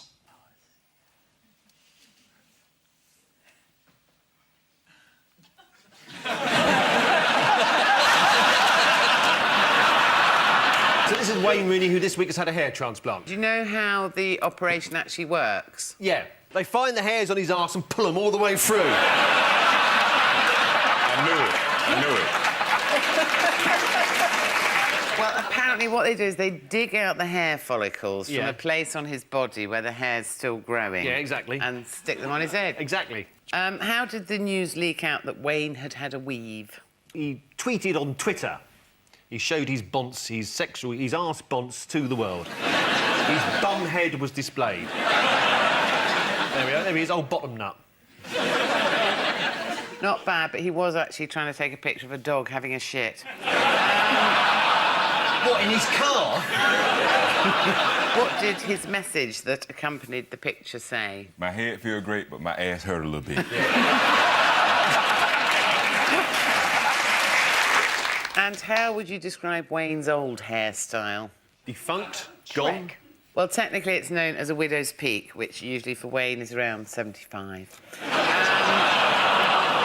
His avatar on the brand new FIFA 12 football game will need to be altered as it features his old widow's peak. I think actually if you look closer in the background of that picture, you can just make out Ryan Giggs shagging his sister-in-law. The Telegraph, thousands of people lining the streets have given the relay a carnival feel. For example, someone dressed as a cod and another as a chip in Falmouth. You Brits really know how to put on a show. You wait till you see our opening ceremony. There'll be hundreds of chips. Six or seven cod. Boris in a giant cod costume. This is the Olympic torch, which is boldly going where no Olympic torch has gone before. Namely, yes, I agree with you. Namely, Turo and Il Fracum. Sounds deeply sexual. Kind of like a cigar advert. Have you been to Il Fracum? I have. The place is laced with prostitution. That's their new slogan now. That's right. Come and get laid in Il Fracum. There is the happy man. Oh, there he is. Look. Yes, it's the new royal wedding for next year to cope with the economic straits, the terrible climate out there. It takes all our mind off it by saying, look, she looks like Diana. Look at her, look at her. And that's what we're all going to do. She's a commoner as well, because she's only upper middle class. What is it they said she's going to make the royal family more accessible to the public? Yes. I think it sets a challenge for Prince Harry to go and find himself a proper scumbag. What was Harry's response to the engagement? It means I can get his sister. Deep coma. The sheer tedium of the subject. He said, even as a member of the royal family, I've had it up to here, he said. Or was it up to there? I can't remember. And they promised me I wouldn't be forced into doing any painful puns in light of a recent incarnation of mine as Sherlock Holmes. So, without any further ado, let's move on to round 2. The round of the Baskervilles. Buzz when you know what the story is.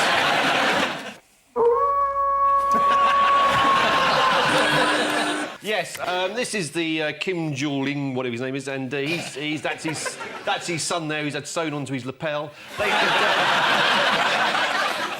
They sat in the Korean town square and watched these idiots parading up and down with their boots, you know, identical marching and stuff, you know, just a ludicrous display of conformity. Yes. Yeah. Is pretty much what this is about. But let's just get the North Korean names straight, shall we? Yes, Who's this? That's Kim Il-sung. Kim Il-sung, the previous dictator. Yeah. Oh, right, yeah. That's Kim Jong-il. Yeah. Looking a little bit lonely. Now for his son, yeah. Kim Jong-un. It looks like he might bring hope and optimism to a good nation. And so who's this then? If it's not Danny Dyer. Is that the other son? It is the other son, Kim Jong-nam. He's not got the job as next dictator. He's given it to the younger son. Because the father didn't like him. Do you know why he didn't like him? Was it the hat? Did he dislike him because he's got a small lampshade tied to his index finger? There's a lot of fathers that would put them right off you. No, he wanted to visit Disneyland Tokyo. ITV had a man in the field there, and the intrepid reporter attempted to assess the relative popularity of the Kims. Let's have a look how he did it. There are no opinion polls in this country of dictators, but I did get a chance to carry out an extremely unscientific measure of the young general's popularity. Well, let's see how popular the new leader will be. Kim Jong-sung. Kim Jong-il. Kim Jong-un. Much more popular.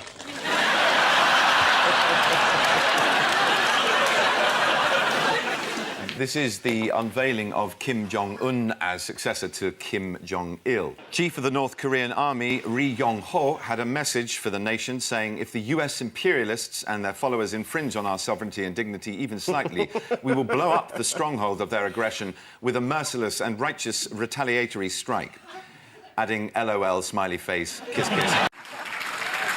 According to the Daily Telegraph, in musical terms, the song is an unlikely combination of choral and rap, known as crap. I think I'd rather like that. What? Zadok. Really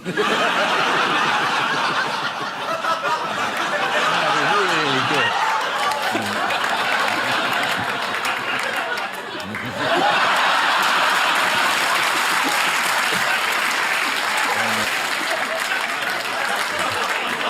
You'll never guess what I just imagined. I imagined that was empty. It's the best reaction I've ever got out of Paul. You've never said before.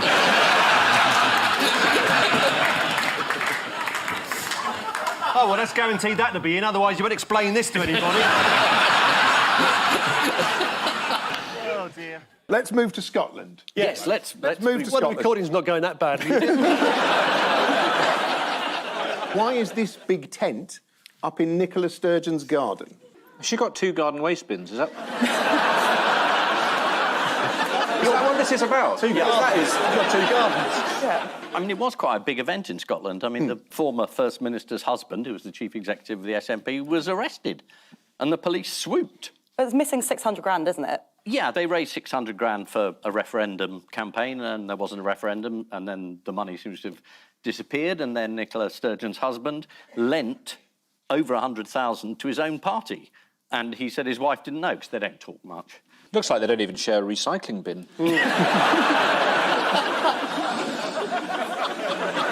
We should say Peter Murrell has been released without charge pending further investigation. We should, but it'd be funnier not to.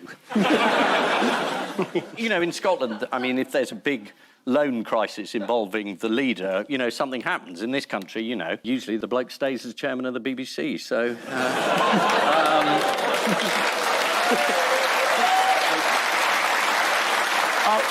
Sorry, no, I'm just being told you're not even allowed to think. Where do you want to start? Well, why don't we start with the warm-up for the Prime Minister? Did you see that? He was warmed up by his wife? Yes, usually you're introduced by a colleague or a friend, but that's obviously not going to happen. This time, Rishi decided he'd get his wife to come on, and she came on and said, he's a really good bloke, he's decent, he's honourable, and you thought, this is the Conservative Party, this isn't going to work. Should have come on and said, look, he's a pathological liar, he's completely economically illiterate, vote for him, and they'd have been screaming on their feet. She did actually describe him as my best friend. Yeah, she said, we're one team, which will interest the revenue. And what was the big announcement that he had to make? That he's still Prime Minister 1 year on. The big thing they're going to do, or perhaps not going to do. Is it something to do with HS2, by any chance? Yeah? Yes. Because they're following on their policy, stop the boats and also the trains. Which of Boris's acquaintances have embarrassed him recently? Evgeny Lebedev. That's right. Lord Lebedev, the son of a KGB oligarch and owner of various newspapers, Boris Johnson denies getting involved in security discussions over Lebedev's elevation to the House of Lords. The suggestion was that Lebedev was a security risk, you know, and that's why he shouldn't be a peer. But I can think of a lot of other reasons he shouldn't be a peer.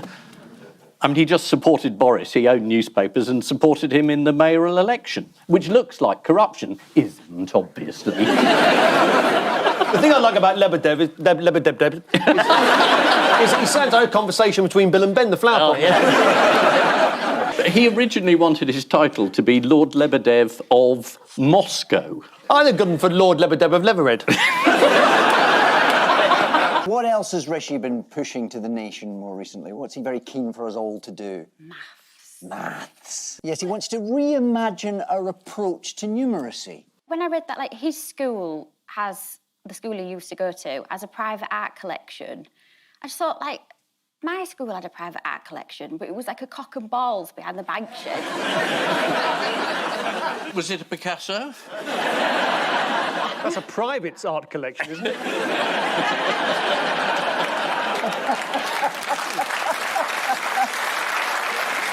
I used to teach maths. Did you? Yeah, I know. He's announced this twice now, it's his thing. But this time he actually elaborated a little and he said, look, if we were better at maths as a nation, you know, we would be less likely to lose tens of billions of pounds. And you thought, does the name Liz Truss ring a bell? The most exciting moment was Keir Starmer getting glittered. The protester, no one quite knows what he was actually protesting because it was very long and complicated, and he was still explaining it as he was being dragged past us. I thought it was someone from Just Stop Strictly.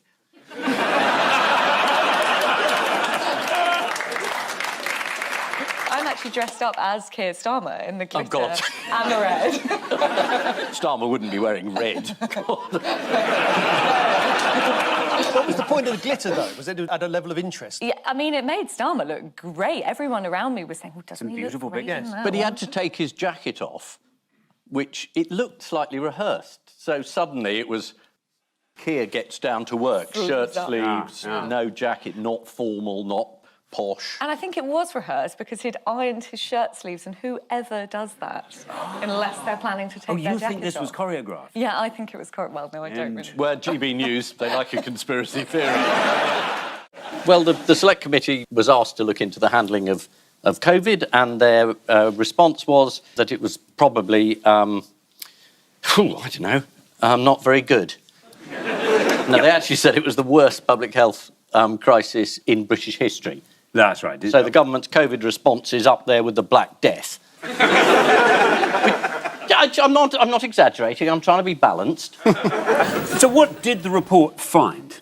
It concluded we didn't lock down quickly enough, we didn't protect the elderly in care homes, we didn't close borders quickly enough. No. And we were wrong to pursue herd immunity.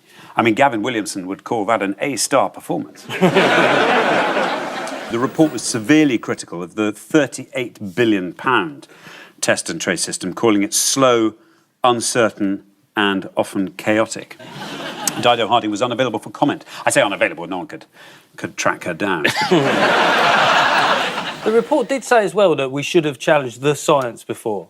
Well, that's right. Because I thought the science was like this one thing that everyone agreed with. Turns out there are lots of sciences and they don't always agree. But I would say that the British public, we challenged the science a lot. I mean, on my family WhatsApp group, everyone was virologists, do you know what I mean? Why has our vaccination rollout been so successful? Has it? No, I don't believe it's difficult when they say it's been a real success, because I feel like the government always says what we've done is a great success. And then they talk sense sometimes, but I feel like if wisdom started coming from the toilet, I would be suspicious, because I'd say, well, that sounds true, but it's coming from the toilet. Yeah. And that's how I feel anytime Matt Hancock speaks. But there was a very, very good guide this week. The Prime Minister was asked why he thought our figures were going down so much, and he said the important thing to remember, it was not the vaccination, it was the lockdown. And I thought, great, it's the vaccination. You know, we've now got our relationship with the EU on an even keel as well, haven't we? We're sending them the Kent variant and they're sending us the vaccine. It's a pretty good deal, really. You're way out of line, fella. Right. Genuinely, I'm going to say it, that 48 hours is the most I've enjoyed football in my lifetime. And I say that as a football fan, because you had anger, you had excitement. That's why I'm into football. And then we won. I've never experienced that before. It was everything. Which team do you support? Plymouth. Oh, I see. We weren't in the 12. No. You're lucky to be in the 92, aren't you? And then it created a situation where Boris Johnson was seemingly taking an anti-capitalist stance. I heard him, you know, complaining about the commodification of football, how it couldn't be untethered from its roots and just sold around the world. And I was like, not expecting that. So, you know, starting to see kind of like socialism perhaps creep in as a not quite, certainly a response I hadn't anticipated. Do we suspect that those billionaires who own those clubs had failed to donate to the Tory party? Never that. Ian, did you take part in the protests at all? I was down there outside the Wembley. Wembley. No, don't help him. Watching Ian struggle with popular culture is one of the highlights of my life. She did suggest that certain types of racism should be considered racism and others should be just merely prejudice. Yeah. And that included Irish people, travellers, and Jews. Yeah. And this is a bit of a problem for the Labour Party, the putting the word Jews in again. Yeah.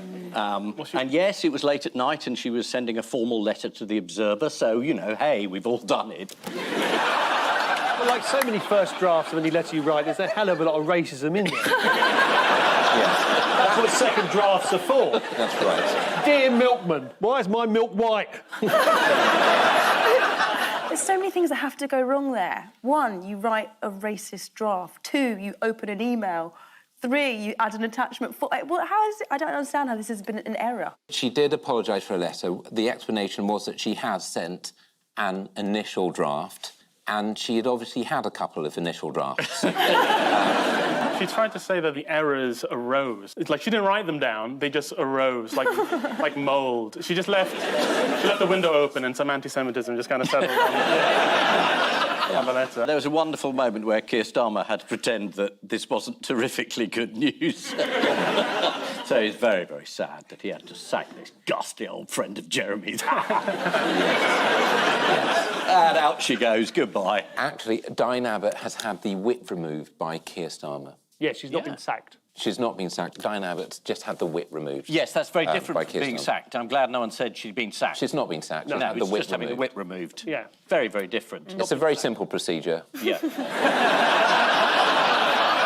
I mean, it's quite an extraordinary thing to say that redheads have been through the same thing that Jews. Can you imagine gingers wandering the desert for 40 years? They wouldn't last 40 seconds. I mean, the burning bush wasn't even a bush. It was a redhead who forgot their sunscreen. Why does the King think we should be playing the bagpipes? He's finally lost it. Oh, it's very good for your breathing. Yes. It's really good for your lungs. Yes, exactly, that's right. No, it's good for your health. The Scotsman advised that beginners may wish to find a large field to play in. But I prefer a panel show to practice on. Oh, yeah. So, there we go.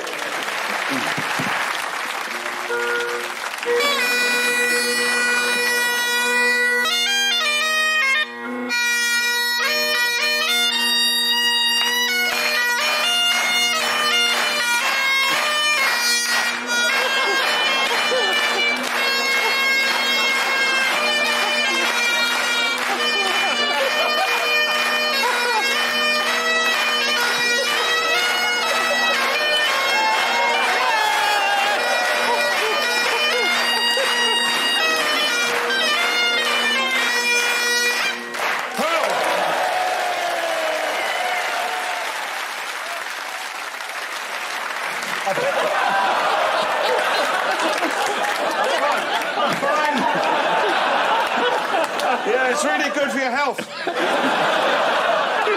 While you're recovering from I was wondering why we'd never done that before. Now, due to COVID and the shortages, why might it be easier to get into a club this year? When you go into a club, Yes. what's there to sort of make it difficult for you? The music for me. Security, the bouncers. Oh, there's a shortage of bouncers. That's right. There is. Yes. There's a shortage of bouncers. Yes. Oh. Which is great news for you, Ian, because you don't need to keep colouring your trainers with a Sharpie. I don't even know what that means, Ian, but anyway. So why is there a shortage of bouncers? There's not enough of them. It's going to be...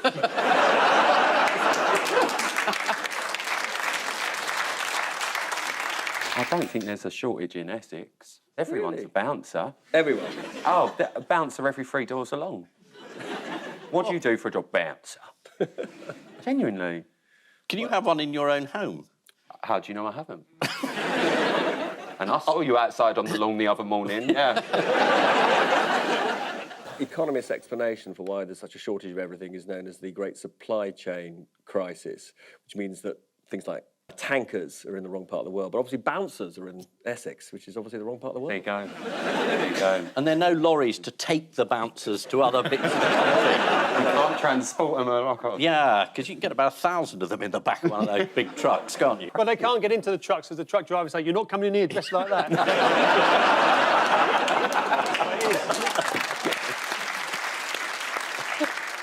Now, the Queen has pulled out of hosting a reception for world leaders at the conference. What would she be doing instead? Is she hosting the One Show? Could well be. I tell you who's done a lot to reduce their carbon footprint. Prince Andrew. Yes. He's not left his house for months. Good on him. Andrew's not going because the word cop is in the title.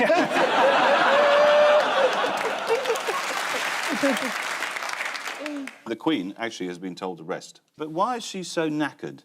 95. And apparently sources have told the press that she has been staying up late to watch TV. What sort of sauce is that, though? Me, I probably said it. I don't know.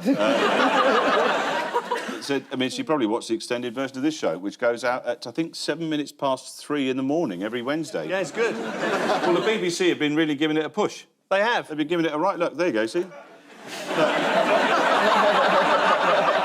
Contains some strong language and adult humour. Fuck me, I never knew that. Is that Rue Paul Merton? Yeah.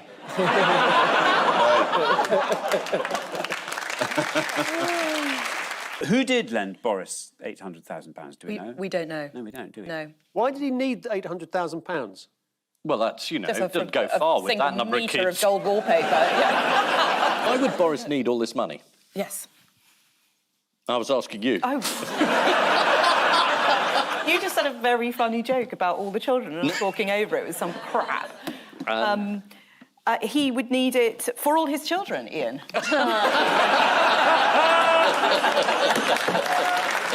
The local elections are happening right now as we speak. Why are the Conservatives predicting they will lose 1,000 seats? Because they're optimists.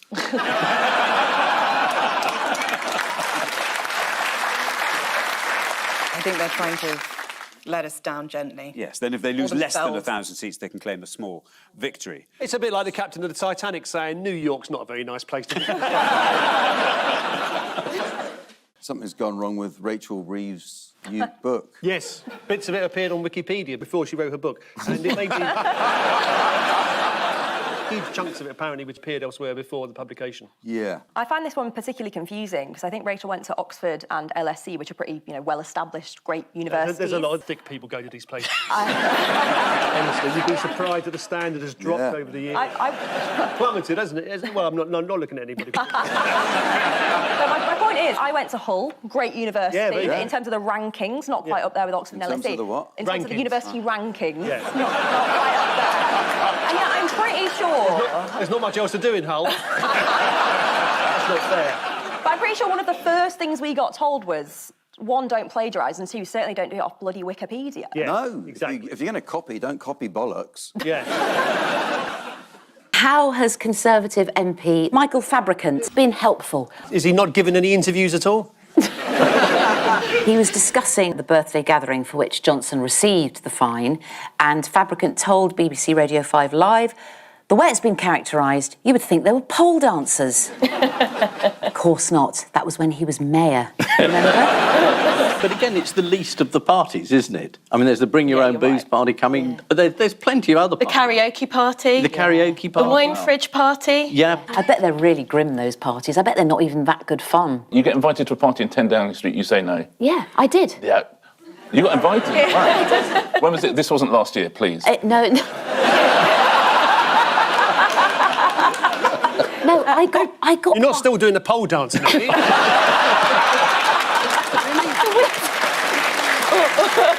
If Philly and Hollaby had gone through the... Philly and Hollaby?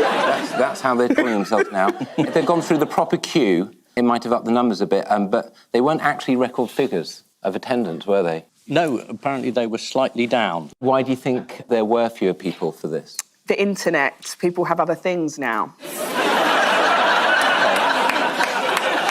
And the telly. You can watch it on the telly. Live feed, ironically. Well, the other reason is that on previous occasions, people have travelled to London from all parts of the country, but it's much harder to travel these days, isn't it? It just shows how little the Prime Minister understands the public, in that he thinks if his girlfriend's snotty about John Lewis, then that's fine. It's old Granny Theresa May. Oh, ghastly, embarrassing style. Who do you think votes for you? I gave Carrie the benefit of the doubt, but now I've realised that she's like a lot of my girlfriends that have Instagram accounts for their home renovations. I'm sure you see this all the time, Ian. Yeah, no. Get furious about it. And they, spare me. 2 trips to H&M Home and they think they're John Rocher all of a sudden. One of the allegations that Dominic Cummings makes in his blog is that the leaking last year of details about the second lockdown was not him. Who does he say it was? Michael Gove. Near. A guy called Mauve. Anybody called Guy called Mauve? Can we look that up? Is there anybody called Guy called Mauve? The argument was whether it was this friend of Carrie's called Henry Newman or whether it was Cummings. And you've got, it's a very, very difficult thing to assess. You've got the Prime Minister saying one thing and Dominic Cummings saying exactly the opposite. I mean, which one do you think is lying? Answer both. It wasn't just Boris, was it? I mean, Prince Charles, he's a great champion of sustainability, and he went to COP26, which coincidentally is the number of palaces that the royal family had. And many of them are not used for much of the year, except as safe houses for Prince Andrew. And he also flew down to London on a private flight. He could at least have catched a lift in Boris's private flight, couldn't he? I mean, who does the PR for these people? O.J. Simpson or something? And Leonardo DiCaprio was there, and he made a big thing about flying commercial. Yes. But you're like, he can't write any legislation. Like, what? He could just zoom in. He doesn't need to be there at all. Yes. He's very interested in protecting the children of the future and girlfriends of the future. Many of whom have yet to be conceived.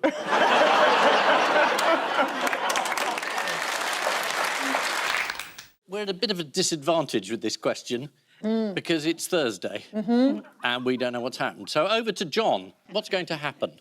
Well, everybody's watching Hartlepool, the Hartlepool by-election and the Scottish elections, which are both going to be, one, tough for Labour, that's Hartlepool, win or lose, and for Scotland, it's going to be tough for the Union, however well the Scottish... Thanks, that's all we've got time for, John. What I'll tell you about Hartlepool, Labour's problem there has been that they've had a problem matching Peter Mandelson's working-class credibility. Yeah, you're right, this is Super Thursday. It really was, wasn't it? It was pretty super in the polling booth I went to. I took my own pencil.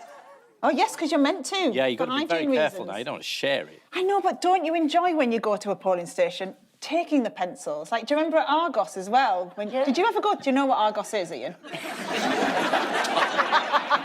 You lost me on taking the pencils. No, but it's... I mean, That's sometimes the joy gets of it. confused between Argos and voting, because the last time you voted, you left with a fridge freeze. I suppose we should start by saying something about the bond market. I have no idea how it works. Paul? No, I don't know. I've actually got grade 5 CSE maths, which is the equivalent of 25 yards breaststroke. That may well mean you're the next Chancellor. You mentioned about Kwasi having a PhD in economics, which has come up before. No, he has a PhD in economic history. It's specifically about the Great Recoinage of 1696, OK? He doesn't know squat about what he's doing. And in case you're wondering, was that a financial success, the Great Recoinage of 1696? It was not. He has a PhD in failure. So... I tell you, those of us who lived through that particular crisis... Ian was the editor of Ye Private Eye. What's Rishi Sunak trying to do with the NHS to appeal to voters? Pretend he uses it? That's a good answer. He's trying to reduce the scramble for doctors' appointments and give chemists more powers, what he calls common ailment services. Is that common as in plebby? What kind of ailments will chemists be allowed to deal with? They'll be able to prescribe antibiotics, won't they? Well, it's not what I've got here. No. You have to take it to another chemist then. All right. Is it repeat prescriptions? Earache, sinusitis, impetigo, laryngitis. It's a bit Mary Poppins, isn't it, that? Yeah. What else will chemists be allowed to do? Oh, well, I think you've just got Bit of this, diagnosis. Could it be anything to do with antibiotics? Yes, it is. It's a repeat prescription.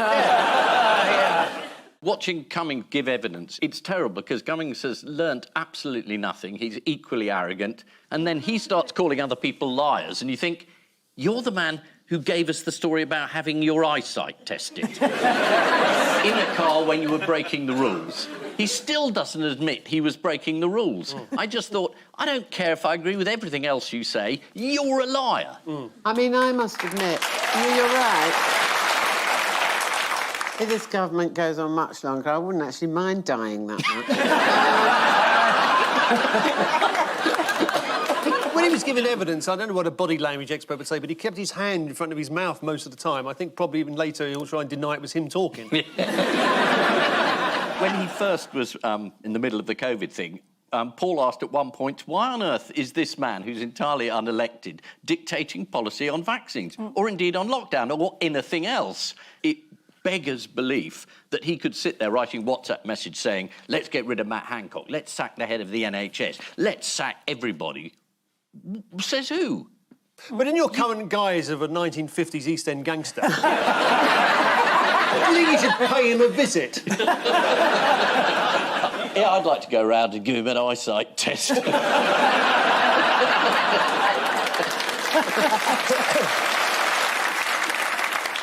I read the story originally in the Mail on Sunday, and it said Angela Rayner disrupted Boris's Oxford Union debating skills. And I thought, well, this isn't true because he doesn't have any debating. But then it turned out that she had been making jokes about it. Yes, on a podcast. Yes. She actually even sort of used a rude word for it. And I began Is that the with word you've repeated? No, it's not. It was a very similar word. It does begin with a G. I think we're going to be showing that word later. So. Oh, right. In what way? In what way? I'm going to be uncrossing my legs.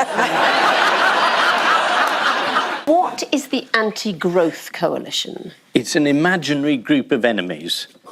If you are doing very, very badly in the polls and you have no ideas, traditionally, you invent an enemy. You just list everybody and say they're anti-growth. They're anti-her. I mean, if she thinks she is some sort of growth.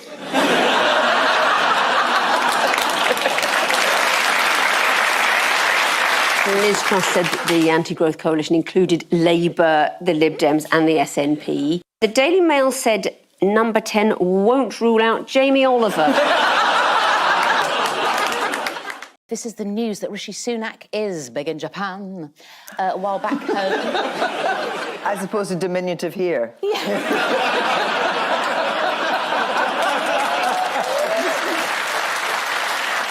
you remember big in Japan? No. No. OK.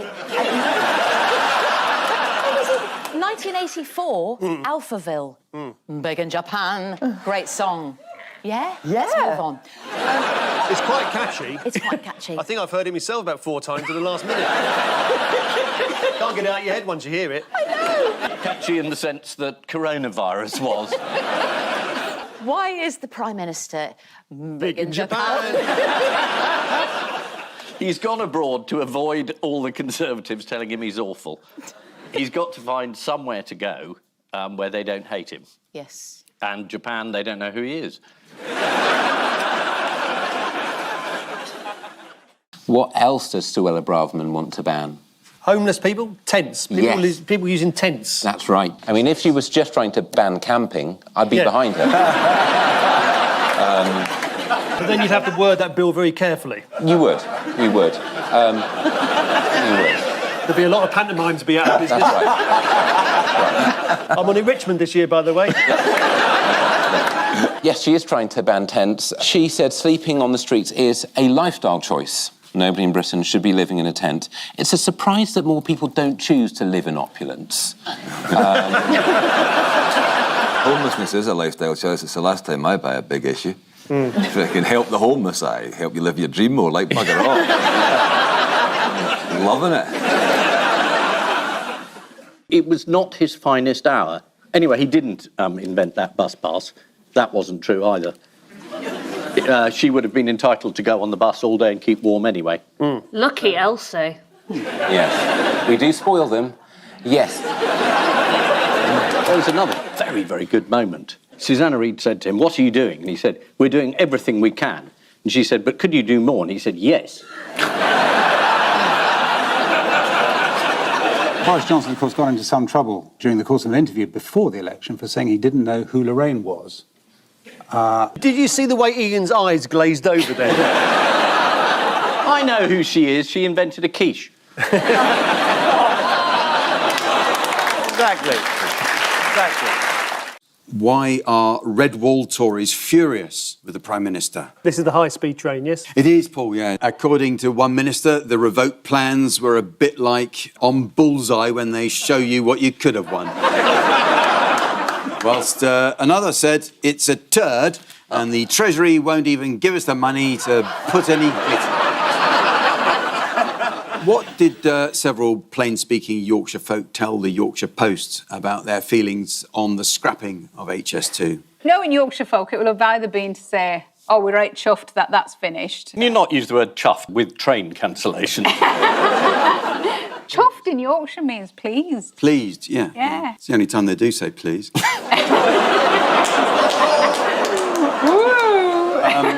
One Elaine Gatehouse spoke for many when she said, "Absolutely delighted. We didn't want it in the first place. Who in their right mind would want to go to London any faster than they can?"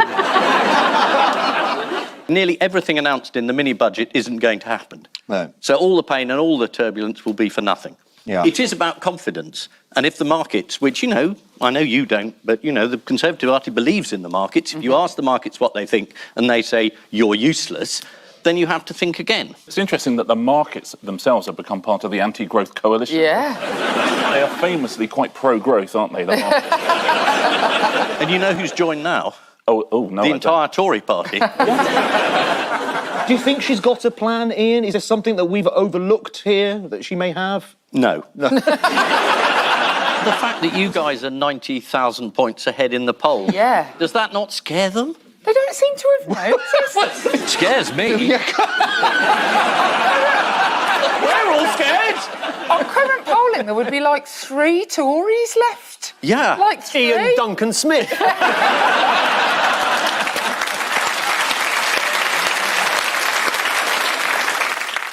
The very good thing about this budget is that the country hasn't tanked immediately. Being very harsh on the Conservatives, very harsh on the government. They're trying. They're going to sort it. What, they've only had 13 years? Yes, 13 years? They'd, you know, give them a break. Are we doing the COVID inquiry this week? Is that coming up later? Maybe. Oh, OK. I'll keep my comment for that now. You are right, though, that this Jeremy Hunt referring to turbocharging growth was Liz Truss. Oh, my goodness. It's all right, because no one remembers her. No, you're right. Liz Truss. She was a good Prime Minister, I tell you. A lot better than that other one. Yeah. Liz Truss. Liz Truss. Ironically, she was lacking support. It's a reference to Truss, my lad. Thank you very much, thank you. Keir Starmer must be fairly confident that he's not going to be issued with a fine because he said, I'll resign. And the Prime Minister, when confronted with the possibility of a fine, said, I wasn't there, I didn't do it, I have no memory, there'll be an inquiry, we'll get the police to look later. Look at the two different approaches. I'm just saying. My problem with the parties wasn't really the parties, it's just that no one ever explained what the party games were. They just... there was wine, there was cheese, there was party games, and I just... What do they play? At a Conservative Christmas party, apart from avoid Matt Hancock at the mistletoe. Definitely pin the tail on the donkey. Yeah. Or pass the parcel, but every time it lands on you, you have to add another layer of wrapping because the truth should never get out. No, it's pin the blame on the public. Calm down, calm down. You're talking about mixed messages. I thought that you were referring to the fact that we discovered that there'd been loads of parties at Downing Street about a year ago. Yes.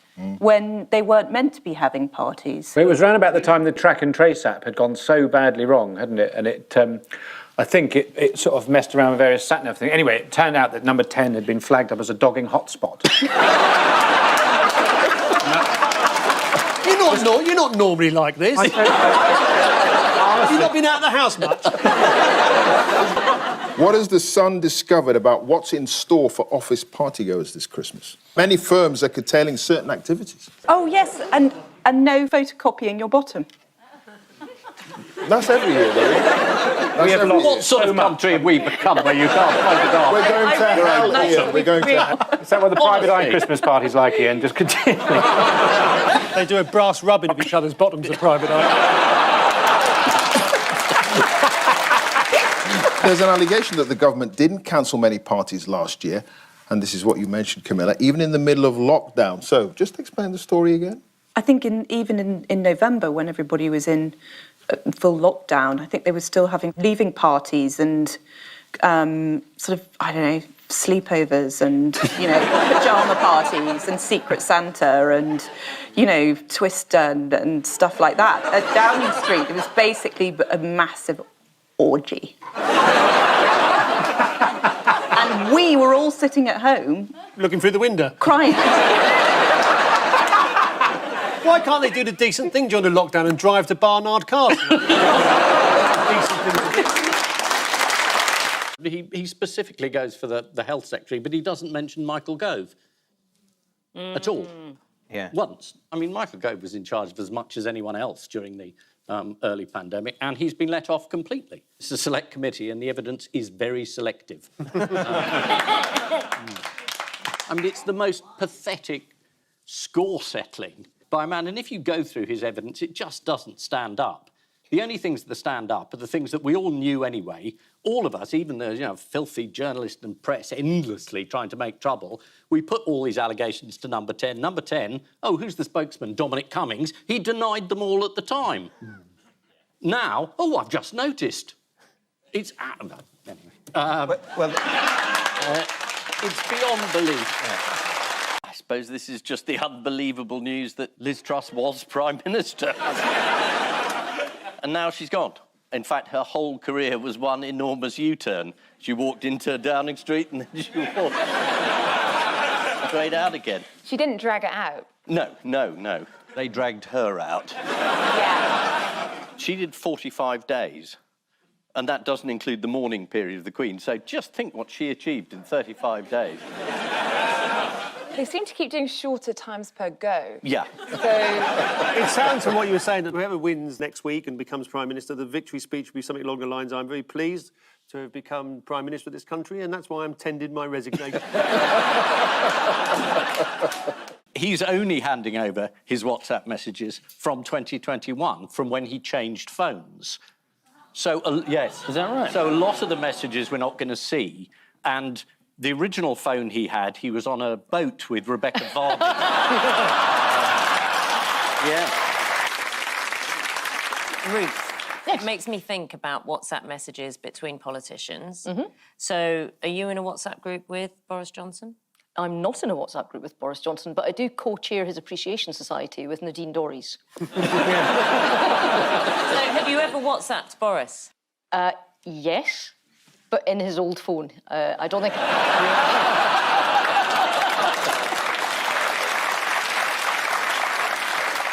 What has the Prime Minister had to say about this COVID inquiry going back and forth? I feel quite sorry for Rishi, because he's in Moldova with Zelensky and the European leaders trying to do big boy politics. And once again, he's clearing up and being asked about Boris Johnson, and he's not getting to do the Prime Minister thing at all. And you feel sorry for him? Well, I do, because he's like this earnest and industrious little chinchilla that works really, really hard. Yeah. And then there's just this big looming gorilla behind him that just takes up all of the space and all of the lights, and he just, you know, he can't get on his wheel. It's a shame. But Ian, you probably know, you can tell us what it means to Greek culture, the Parthenon statues, rather than, because they don't mean anything to us over here, really, do they? No, I mean, it's the frieze on the top of the Acropolis, and the Parthenon is the one in the middle, and it was all one frieze. And Elgin went over there and said to the Ottoman Empire, can I have permission to take a few things? And then he just smashed it, took half of it home. And the idea that no one's ever minded, Byron at the time made a huge fuss. And Elgin was going to put the marbles in his garden. The only reason the museum's got them is he went bankrupt and needed someone to buy them. I mean, that would have been a hell of a shed. Yeah. Where's Elgin? He's down there. With the head missing, just popping off like that. But that's the thing, you say it was the Ottomans, wasn't it? You know, good sofas. Yeah, exactly. Good sofas. That's what they're going to want back next. They're going to want our little puffy seats. Yeah. Can I be honest with you? This is all mad interesting, but I don't understand anything you guys have just said. Just want to put it out there. Inflation's 9%. And if you're watching the repeat, it's 10. It is. It's rampant inflation. But who is definitely not to blame? The global economic situation is not to blame, but in fact, the people who are to blame are people who were working from home at the Bank of England, according to the Mail. I thought it was energy. A lack of energy, the cost of energy? No, the cost of energy. I thought it meant just sort of general malaise in the population. Can you explain this energy cap thing, which has been massively increased? Yeah. Yes. And at the same time, there are massive profits being posted by the energy companies, which some people are saying, your party in particular, I think that should be subject to a windfall tax. That seems incredibly convoluted. Why not just make the gas a bit cheaper? Is there a reason why you can't do that? Well, I think somebody thought that was a good idea. Yeah, no. Yeah, but to be fair, you're working them with your foot. The man who said he was definitely not to blame is the Governor of the Bank of England, Andrew Bailey. He said that he was helpless in the face of global shocks, which is reassuring to us all. How did he try and calm things down after being helpless? He said the situation is apocalyptic. And then we all felt reassured. I mean, would this be a good moment for you to say something reassuring to the nation?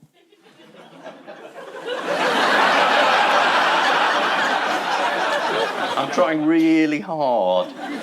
Oh, the Eurovision was fun. Yeah! What a hoot!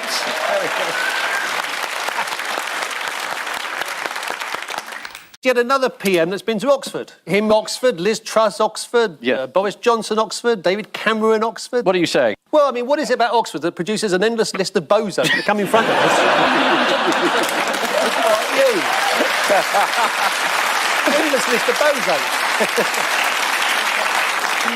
Did you hear how Keir Starmer greeted him? He congratulated him, didn't he? Yeah, he said in Rishi Sunak's first Prime Minister's Question Time, the only time he ran in a competitive election, he got trounced by the former Prime Minister, who herself got beaten by a lettuce. I do wonder if that lettuce is still going. I think they should do a winner stays on with Rishi. The trust must be off salads for life. Before he went to the States, Rishi went on a day trip to Dover. What did he take the opportunity to do there? He took a tour of the White Cliffs and he visited the Vera Lynn monument and he sang We'll Meet Again to a group of immigrants who are coming back again. He turned up in his big pair of boots, didn't he? Yes. Shouldn't that not say stop the boots? There's no real explanation why he's wearing them. It's just like, oh, these things, yeah, that's the way I roll these days. Aren't they very special boots, though? I think they're from Timberland. They're Timberland, yeah. yeah. This is actually what kids nowadays call drip. What does it mean, drip, in this context? It means that he's got style. Oh. Right. He'll get a free pair of Timberlands at some point, I'm sure. Yeah. Which he needs, because he's quite short of money. Well, to be fair, they are very good boots. Yeah.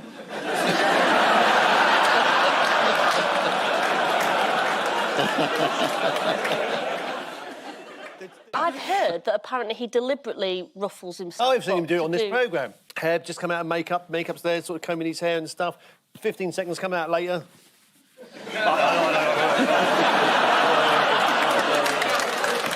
Admittedly, there is a wind tunnel between there and here. But it's an attempt to distract attention from the fact that his answers are all over the place. Yes. You just look at his hair and think, Yes. why is that so messy? And then you look at what he's saying, which was pitiful. Yeah. And he was smirking. He's still taking the piss out of us.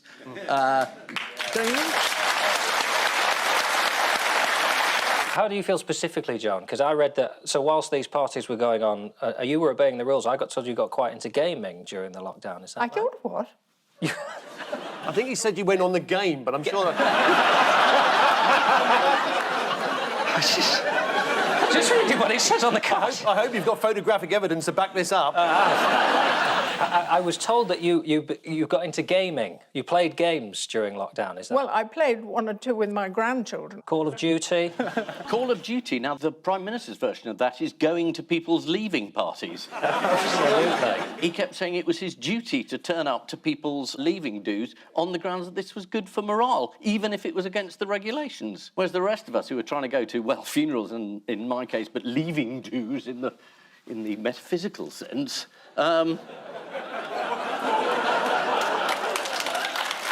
we weren't allowed to go. Everyone says, oh, it's all about the booze and it's all about the parties, how Puritan. Forget about it. It's just the fact that they made the rules and we stuck by them and he didn't. I mean, that is still the point. So the wedding took place without members of the public gawping at them. Do you know how they managed to do it? The cathedral was cleared of tourists just before 1:30. I mean, they got me out. I was just... You stood there with your confetti. But I've got my confetti. He said no friend, so I thought I'll come.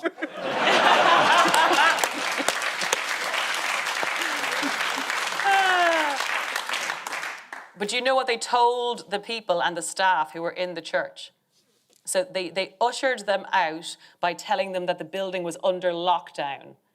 So, as if, yeah, I know. And then, according the first lockdown that Boris has been on time with. So what has Suella Braverman admitted to doing 6 times? This is the other Suella Braverman scandal. The immigration one's not enough. You need 2 now. And this is leaking, or sending confidential emails. She's not very good. No. Is she? I didn't know she'd done it 6 times, though. 6? She's changed her story from 6 days ago. A lot of 6s in this. Yes, you're absolutely right. She was sending confidential security documents to her personal email. Braverman apologised for her error in judgment. This has all led to a new nickname for Suella Braverman. What is it? There was Leaky Sue. Leaky Sue? Leaky Sue, that's a new one. Oh, no, that sounds like a drag queen. Leaky Sue. It is Leaky Sue, which used to be our nickname for David James. Oh, yes, I can see why. You into football, Ian? Love it. Love my football.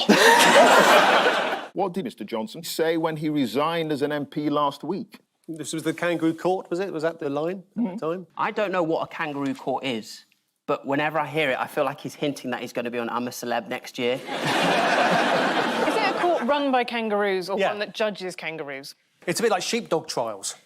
I went along once and 3 were guilty. He said, I did not lie, and I believe in their hearts the committee know it.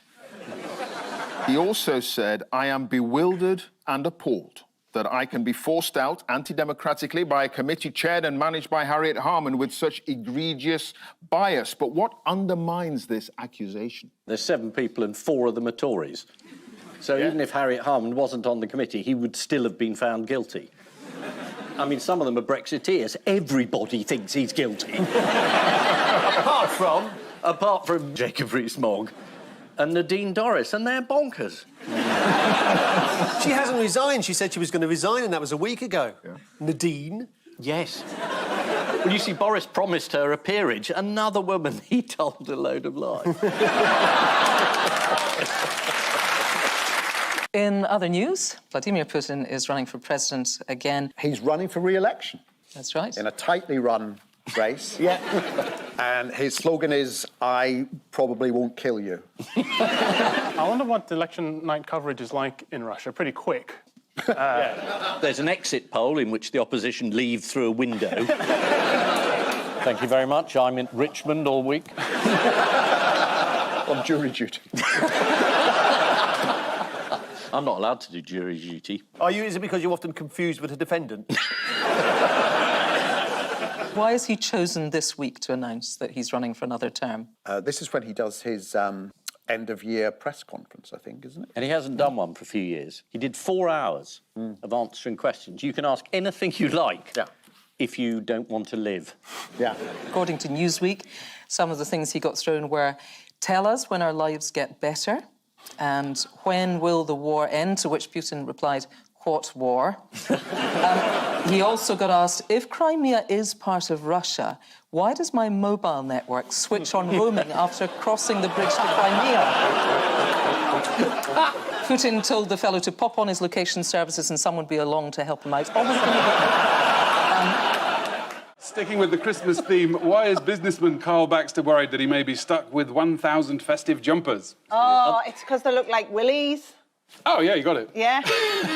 Trying to order one. Here we are. Let's have a look at them. The spotted silk.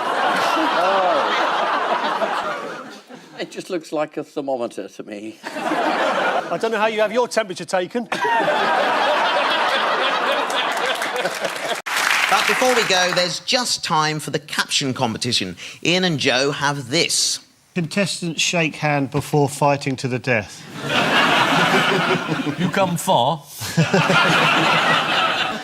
Why the long pause? Would you send it up to Sweet 17? The goldfish has died. Right, now here's one for Paul and Giles. Yeah. Oh, do you know, let's just sit back and enjoy this big I mean, come on, let's actually turn the corner in this show in the last moments. Yeah. Let's actually just let the country celebrate spring. Yeah. Let's not ruin it with any protest. Just love it. What about Mouse celebrate spring by tickling bum with pollen?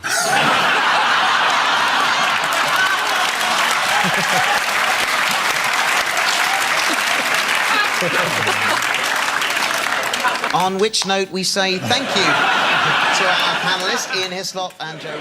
Thank you for watching.